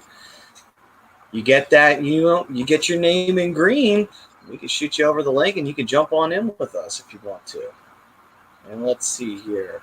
Vegas taking a chance here on the power play. Now, if Vegas scores here, then I will call game. If they get a 3-goal lead, yeah, I could say that's it. Even just the time off the clock is almost as good as a goal. Yeah. Oh, yeah. Which is why I keep saying, man, you win games in your own end or in the opposing team's end. You can't win on your end. True. Spend some time in the opponent's end. Sorry, July 21st, not June 21st. July 21st. Okay. So July 21st, we'll have to mark that down so that way we can get that ready to go so we can do that expansion draft show because that'll be interesting to I think that would because I don't know if we've done a live reaction to the draft. We did way back in the day, but that wasn't like reaction to the entire thing. But it was might be tough. It's a Wednesday. That might be tough for the Wednesday show. Well, we'll see. Yeah, we'll see. He said I'm camera shy, but thanks to the offer. Ted. Here we go. First. Colorado's got a chance. Oh, big save there from Fleury. Bad angle. Yeah, it was a rough angle too. But good defensive hustle though from the Golden Knights to make sure he didn't have room. I love Cale Makar. Yeah, he's so talented. He almost single-handedly off the guy with puck possession. That's what I'm talking about. Unbelievable. And almost walks the puck in. That's impressive. That's Colorado's like gonna push from here. Yeah, that was a. But what McCarr just did though, that was some Yager shit right there. That's the kind of stuff that you would see him do. They're like, oh, you're gonna check Yager off the puck? Good fucking luck. Yeah, it's a great comparison.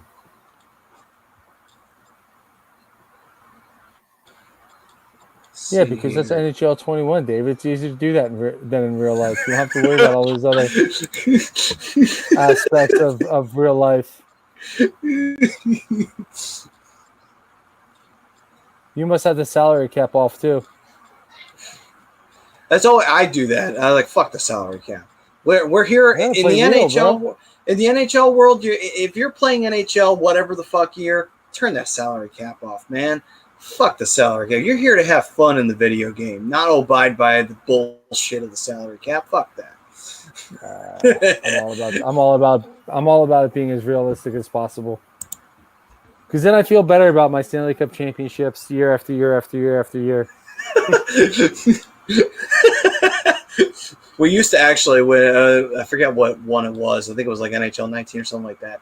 Evander Kane had such high potential. We used to do a fantasy draft, and what we would do is we would stock Evander Kane, wait until midway to the trade deadline, trade him for Sidney Crosby, and the teams were dumb enough. The AI was dumb enough to accept the deal because Kane's potential was so gigantic.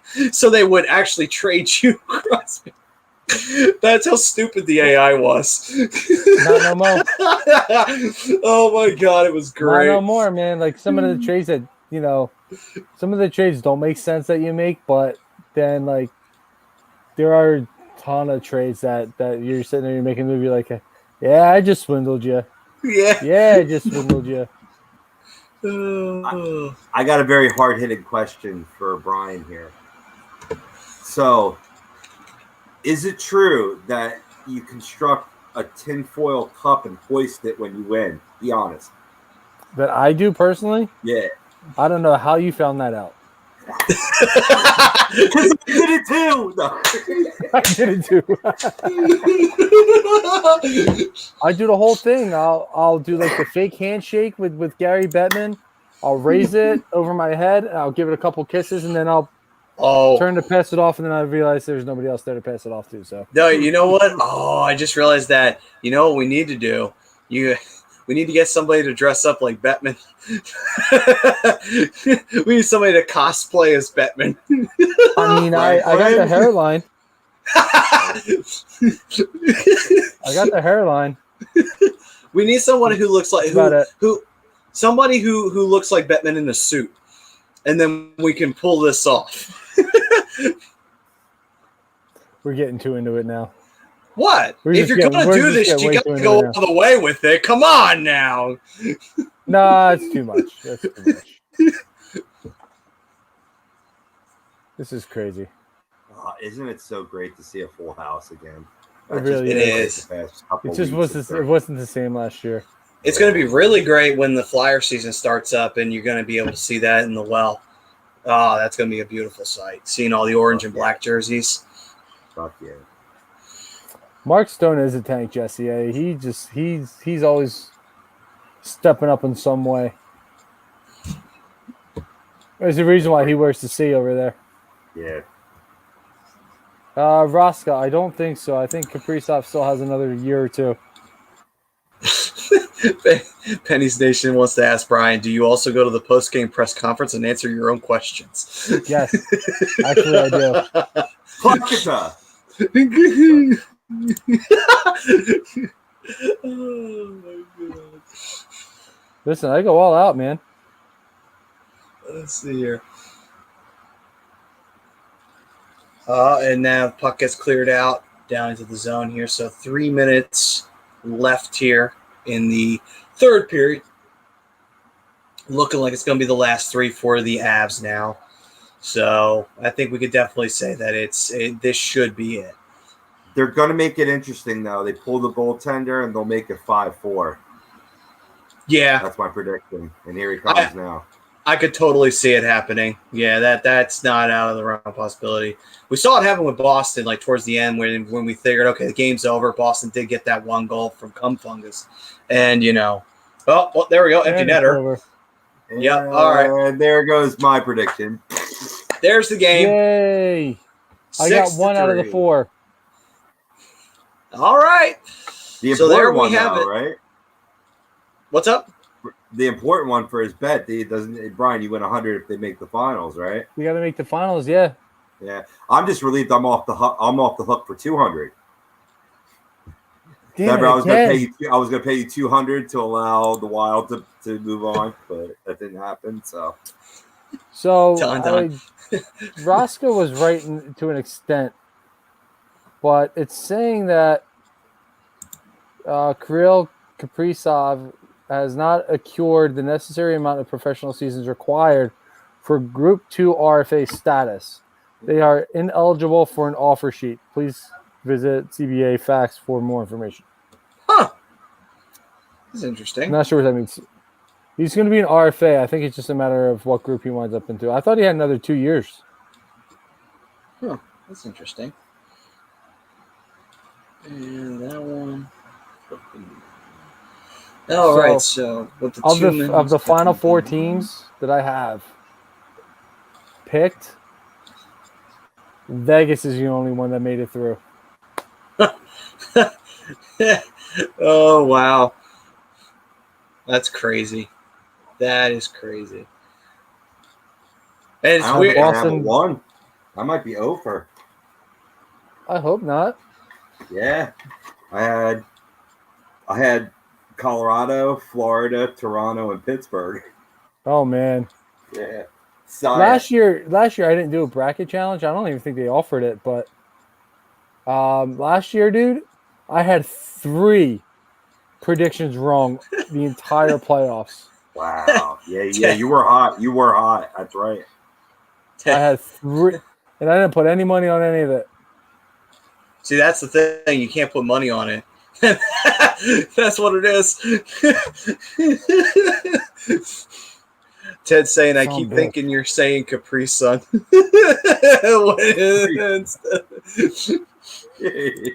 No, you know what? Now Ted's going to have me slipping up. I'm going to be saying Capri Sun instead of Capri South. That should be his nickname now. Kyrell Capri Soft. Was- There we I go. think There we somebody go. was saying, Oh, I thought they were getting one there. Colorado almost made it 6-4. Not that it really matters at this point, but still. Oh. Let's see. DB saying, I saw a stat where the Leafs have more semifinals appearances than the Avs in the last 20 years. That can't be right. I don't think so. I mean, no. No, that can't be true because the Maple Leafs haven't even been able to get out of the first round since 2004. So, And Colorado has a one they won, cup win 20 years ago. yeah, the 2001. And then Colorado got out of the first round against Calgary and wound up surprising them going to the semis. And then last year they went to the semifinals, technically the semifinals. So, no, I don't think that's true. Benny, I would love it if Fleury had wound up scoring a goal. That would have been Nope. great. Yeah.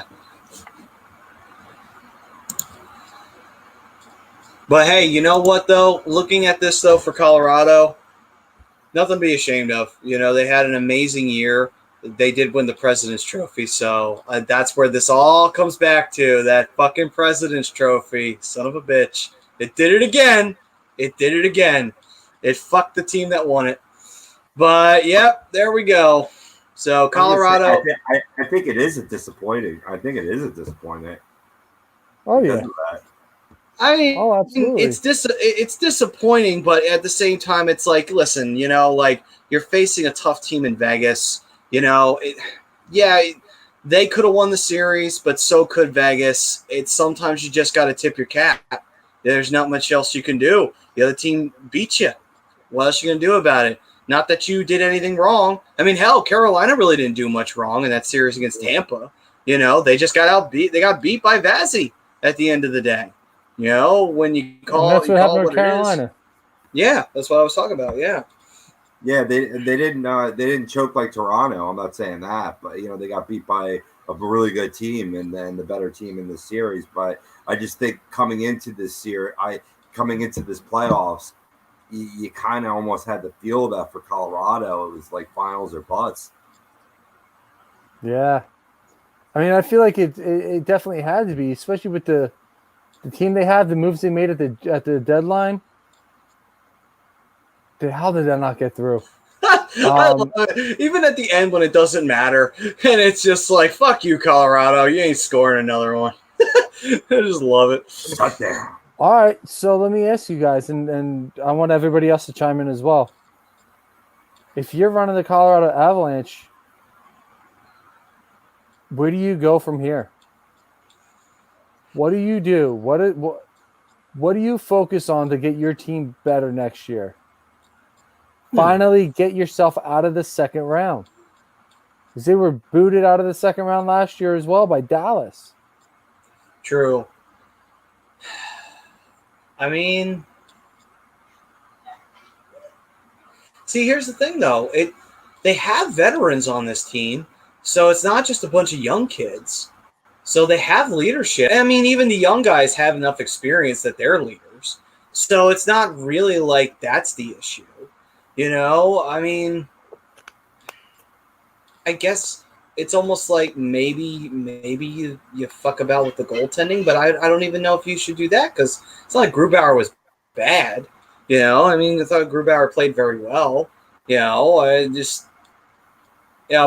I mean, Benny's Nation does bring that up though, where he says Grubauer is not the answer long term. So maybe that has something to do with it. That Benny's saying goaltending. So I mean, that would be my guess. You fuck about with the goaltending, if anything, because I don't really think it's necessarily forwards or defense. I don't think that's the issue. Well, I mean, that's why I addressed the question because they have a highly effective offense. They have a defense that can get the job done. I mean, let's look at Philip Grubauer's stats here real quick. Philip Grubauer going into the playoffs, I guess this was including or not including this game, I'm not sure. 9 starts, 6 wins, 3 losses. Goals against that at a 2.33 and a 9.25 save percentage. And then going into this year in 40 games played, a 1.95 goals against and a 9.22 save percentage. So I don't think goaltending has been the issue. I think you got to figure out a way to shore up that defense a little bit more.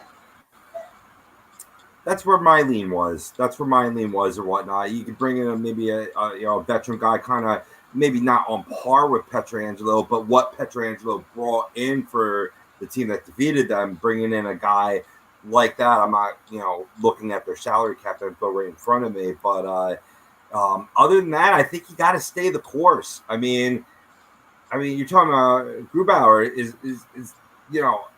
I don't think it's been named yet, but I think it's going to be a Vezina finalist. Now, one good year does not make a goaltender. We know that in Philadelphia very well.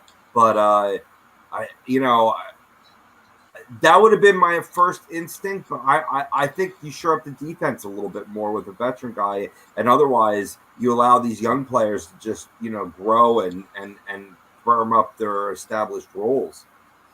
No, for sure. Because, I mean, let's be real. You have Adam Graves, you have Kel McCarr. Those are going to be two of your top defensive players for a little while longer. You go out, you get a guy like Devin Taves. You have Eric Johnson, who, I'll be honest with you, I don't feel like I heard his name said much tonight. I mean, there's some other guys in there, but yeah, I mean, for the most part, you go out and you make the right moves as far as bringing in personnel. And then you make a couple more moves at the trade deadline just to fall short again. I agree a little bit with who said it? With Ted. I don't know if you can really make a drastic change. Yeah. Because, Tampa Bay had the same issues. They couldn't get out of the second round. And then boom, once they got through, it was game over. So, and then they had that And they also had some troubles getting out of the Eastern Conference Finals when they would draw like Pittsburgh or something like that. Yeah, so I mean, I agree with Rob. I mean, you got to stay the course. You got to keep doing. I mean, you got to keep doing what they're doing. You know, go out and get a defenseman next year. You know, somebody who can play top 4 D-man minutes and maybe shift some things around. But I mean, offensively, I think they're fine. I think goaltending, they're fine. I went to look up their salary cap info online, and lo and behold, the page is timing out on me because all these Avalanche fans are racing to Cap Friendly to try to see what the cap is. Oh yeah, they're going right to work. They're going right to work. The all season hasn't even started yet. They're already working on some formulas and stuff like that, and trying to figure out what Corsi numbers they need and shit like that to figure out what they want. Here it is now. It loaded up now. They're maybe even tighter against the cap than the Flyers are. They have 439,000 cap space.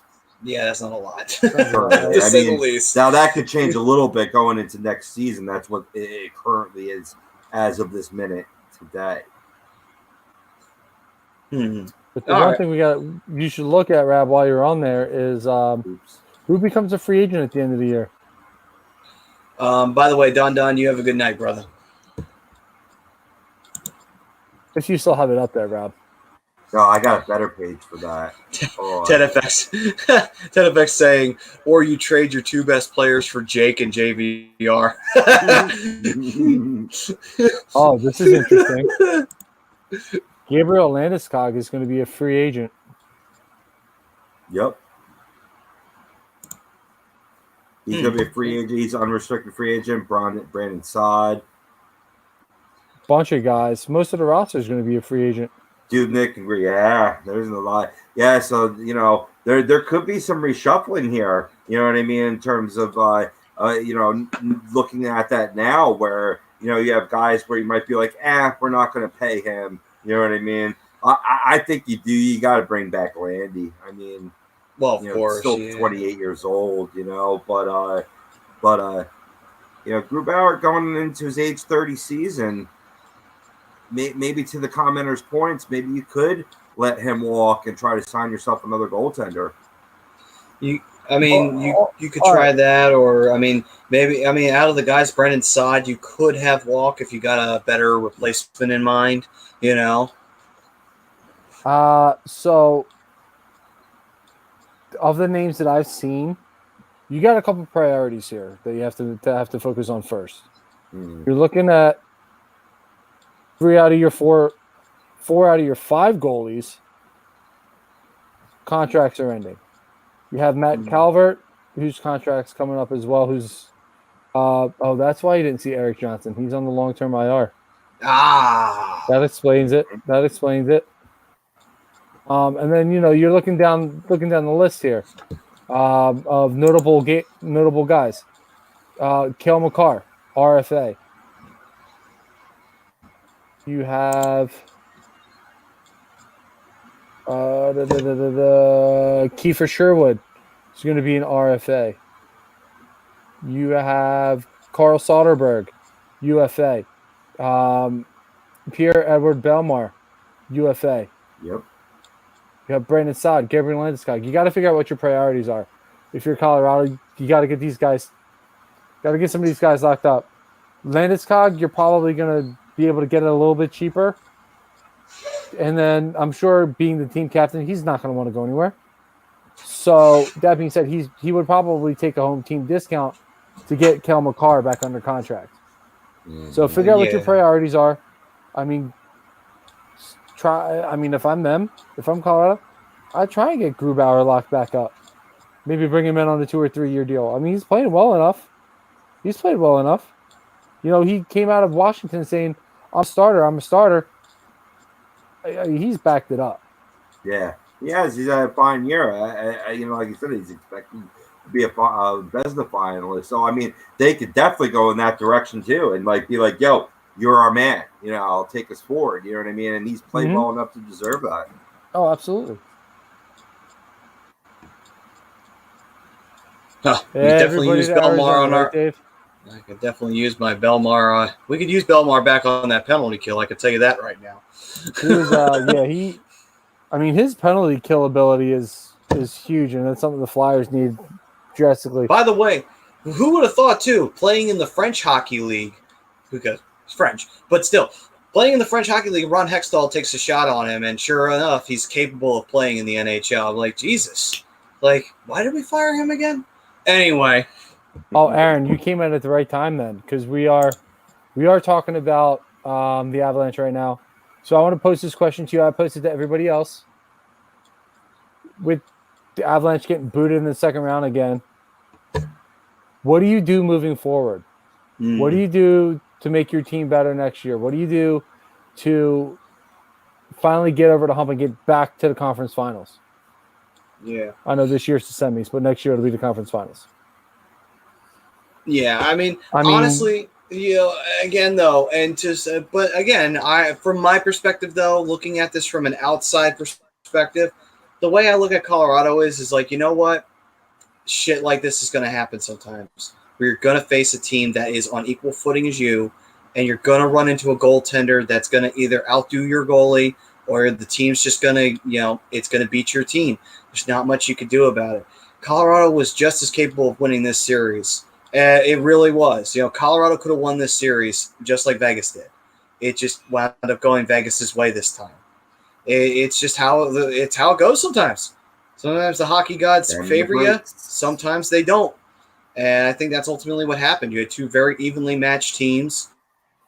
Both teams were capable of making deep runs. Both were the best teams in the West Division, and they proved that. It is what it is. Also, don't win the President's Trophy. But anyway.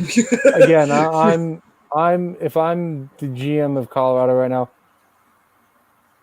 just so Aaron can hear, I am prioritizing getting Landeskog back under contract, which I'm sure will happen.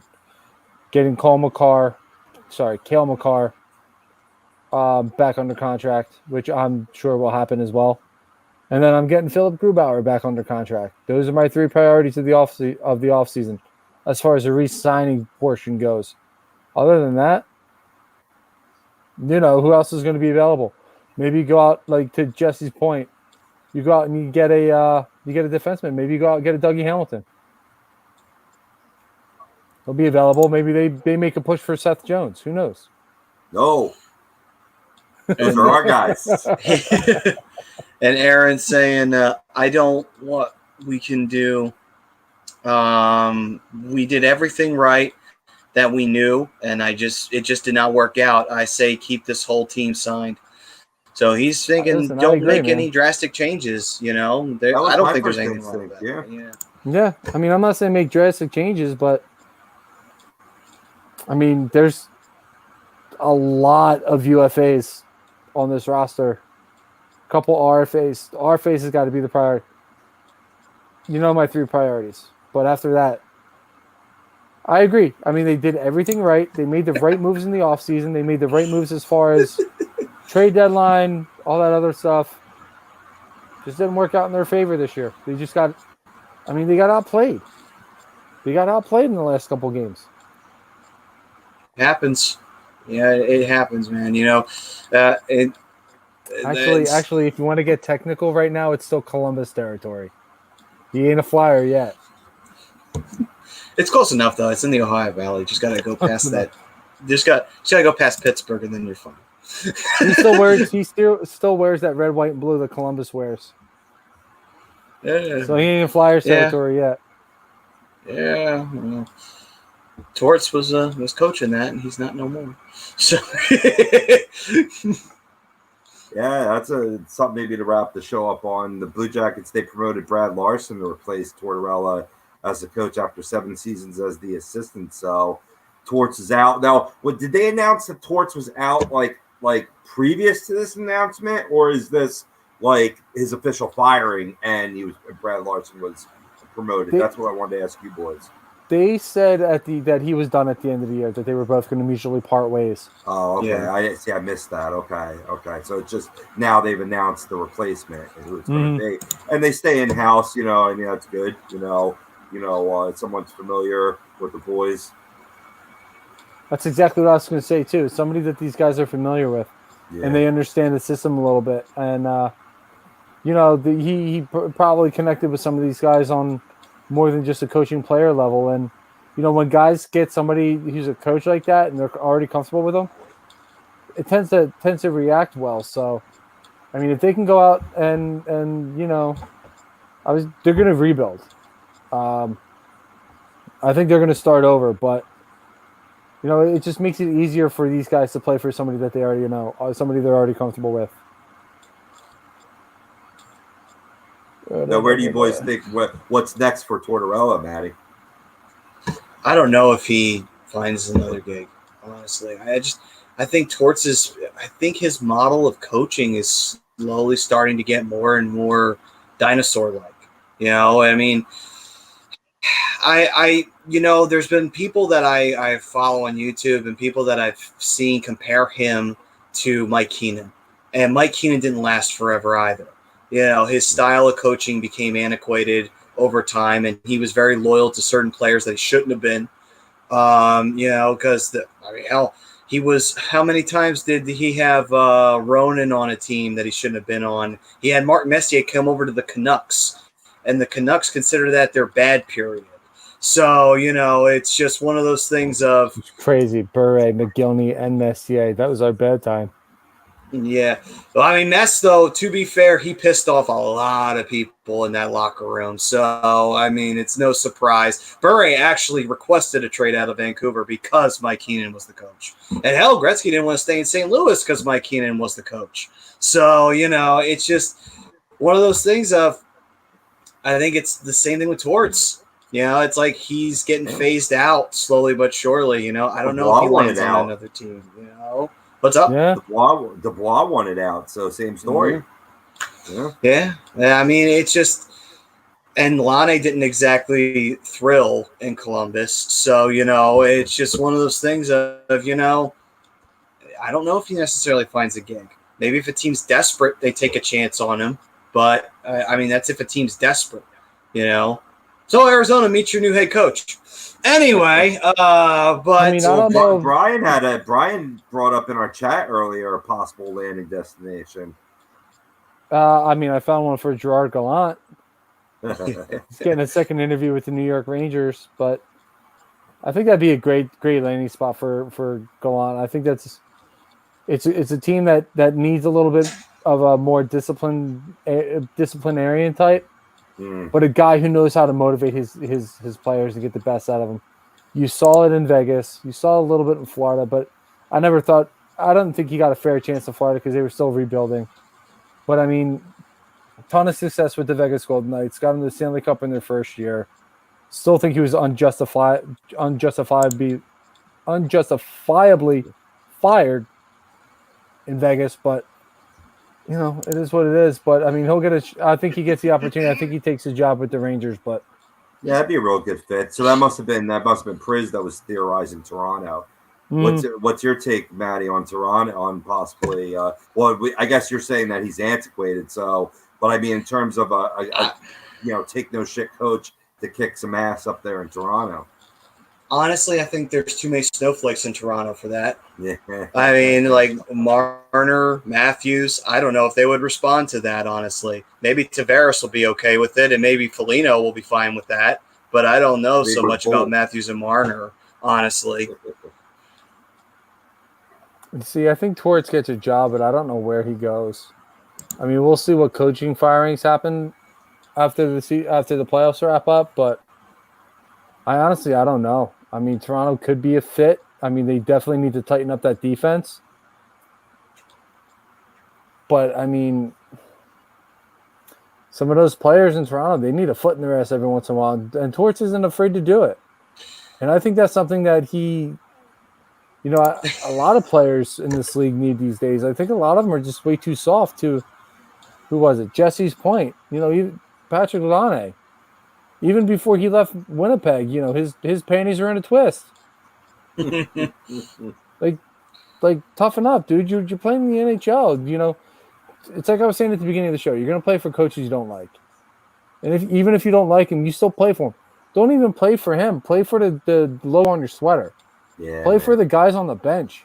It's just play for your boys. Who Who gives a shit about who the coach is? Just play for your boys. Learn the system. Aaron, you have a good night, my man. Yeah. And listen, your Avs, man, you're right. They did everything right. It just the shit hit the fan in the semifinals. You guys got a great team. You'll win a cup. It's going to come. We know it. Colorado's got all the pieces in place to do this. So, just wasn't this year. They'll win a cup. They don't have a P on the front of their sweater.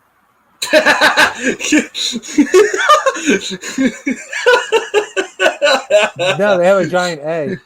Yeah. We'll see what happens with Torts. I think he'll land somewhere.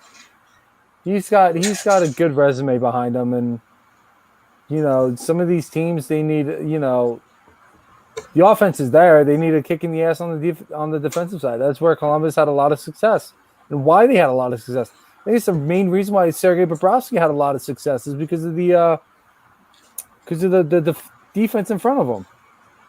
So there could be a lot of players that benefit from having John Tortorella as your coach. I'm not saying that benefits couldn't be possible. It's just I don't know. I just feel like I don't know if players will respond. I feel like again, there's a lot of players we've seen it where players will just fuck it, I don't care, and it's sad, but there's a lot of superstars now rolling around here that are getting a little entitled, and they're acting like a little bitch when someone comes around and says you suck, you need to step your game up because you got too much talent for this crap, and then someone's like, oh, I can't handle that. I make this much money a year and I don't want to play hockey as good as I can. Fuck off. Grow a fucking set, And that's kind of what I'm saying. Some of these players need a foot in the ass. If they can handle it, fine, go. I'll trade your ass. I don't care. You're replaceable. Every player in this league is replaceable, just like every coach. You're an entitled little baby, fine. Be an entitled little baby somewhere else. I'll bring somebody else in to replace you. And Benny's Nation is saying, I think Torts takes a break and works at one of the networks for at least a year. That's a good possibility too. He becomes the new Mike Milbury. I don't know if anybody could be as bad as Mike Milbury. First off, you have to become a drunk. Secondly, on top of that, you also just have to be the most miserable human being on the face of the planet, to the point where the people who are on the show with you want to strangle you. So that's a tough goal to set. I don't know if Torts can be that way. I think Torts has too much of a hot temper to be that. Quick little plug, guys. Quick little plug, because I know we're working towards the plugs here, but my head is freaking silky smooth right now, and you want to know why it is? Because I use that crop gel from Manscaped. Shaving gel. Yeah, and I got this whole little setup from them. Now, mind you, most of it's for keeping, everything groomed, especially down there, and that's been wonderful. The ladies have been, complimentary, so I'm liking it. I'm digging it. But, man, you got to get 20% off. A2D. Use the code manscaped.com. Turn it up. The girls will love it. Absolutely. Jesse, look at that. Silky fucking smooth. And it does work. I do use it myself. That stuff does work. It actually leaves no you hair on a the lot hands. Better. I'm just showing you what I could show you. If you want, No, we're good. We're good. Nobody needs to see that. No. You do realize I can take you off the stream, right, Rob? Yeah. Well, right now.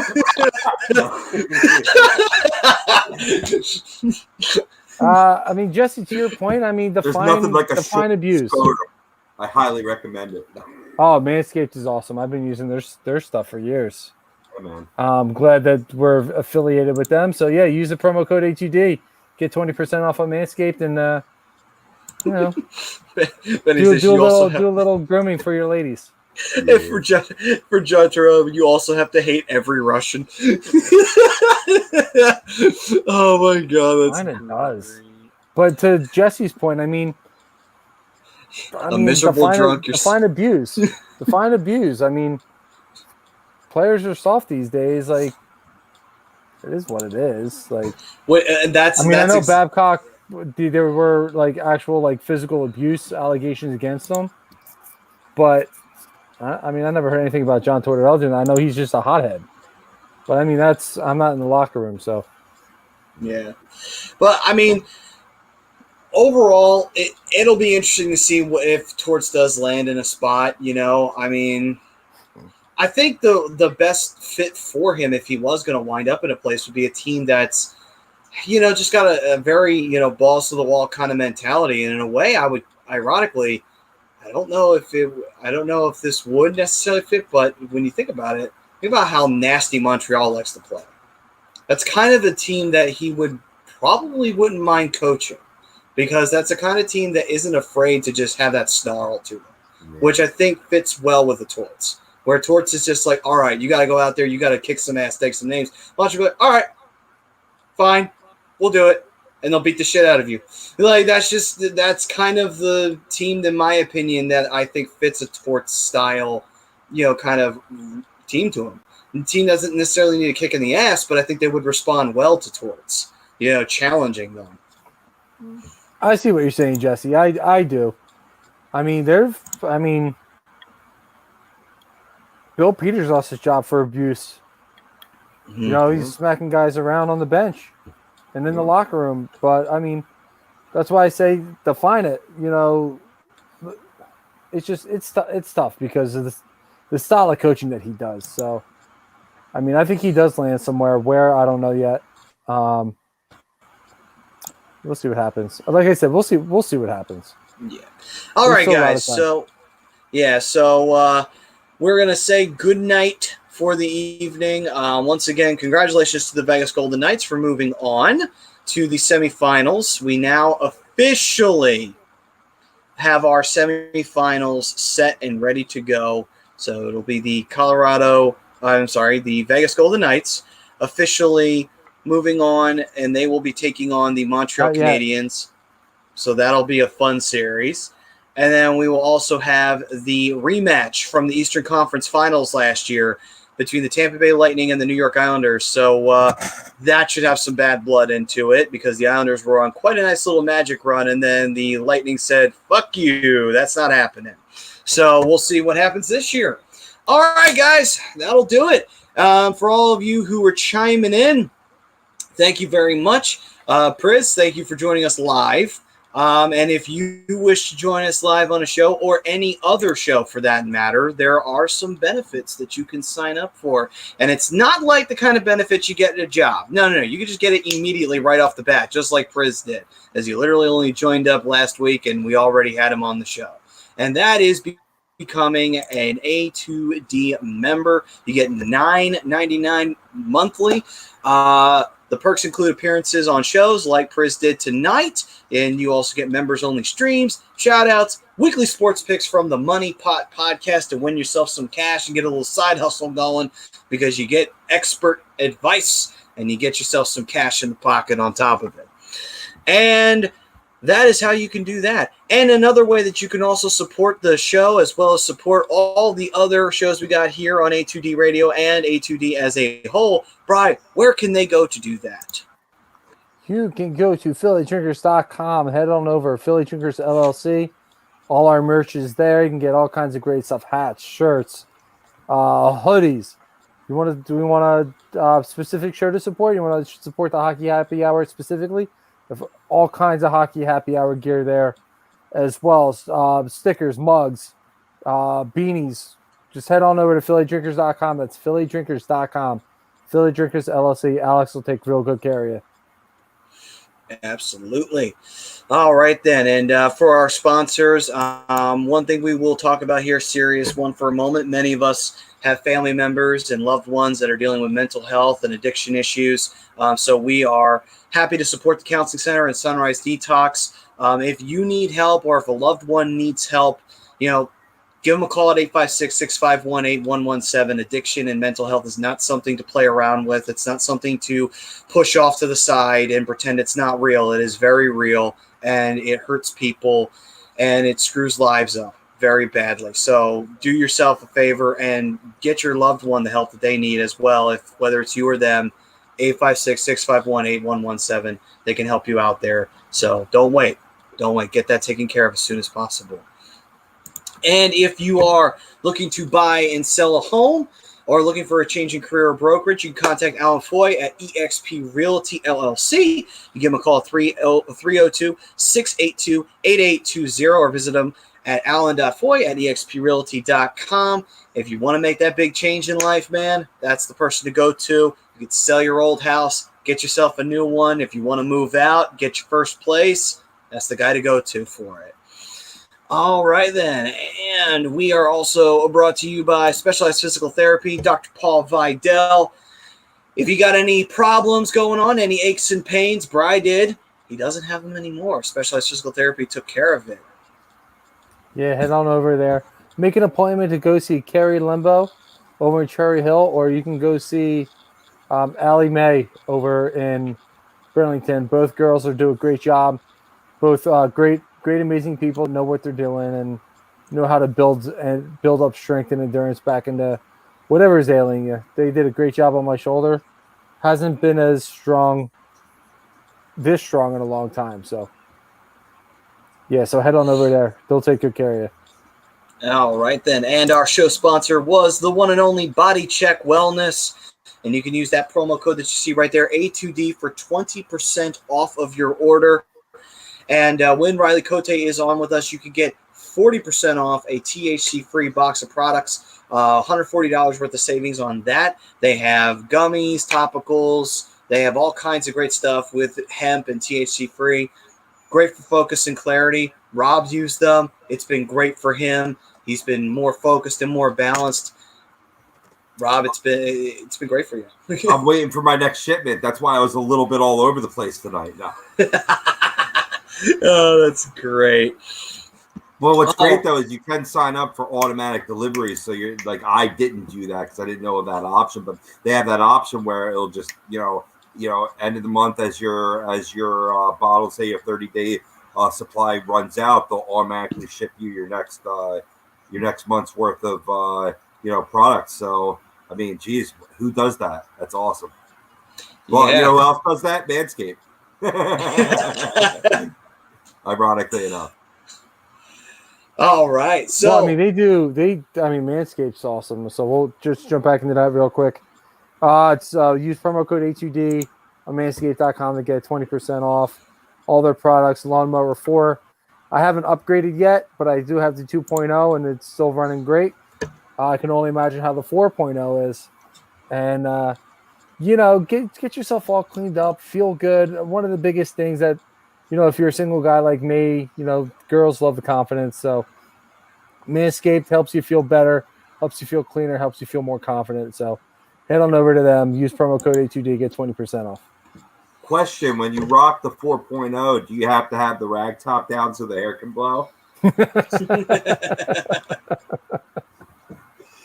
What hair? All right, guys. We thank you all for joining us, and we hope that you guys are back next week, because next week we should be in the thick of those semifinals matchups, and boy, oh boy, we are getting so very close to that Stanley Cup Finals, ladies and gentlemen, and it's going to be very interesting to see how this shakes out. Hopefully we get an East or a West kind of matchup. I hope we get one of those.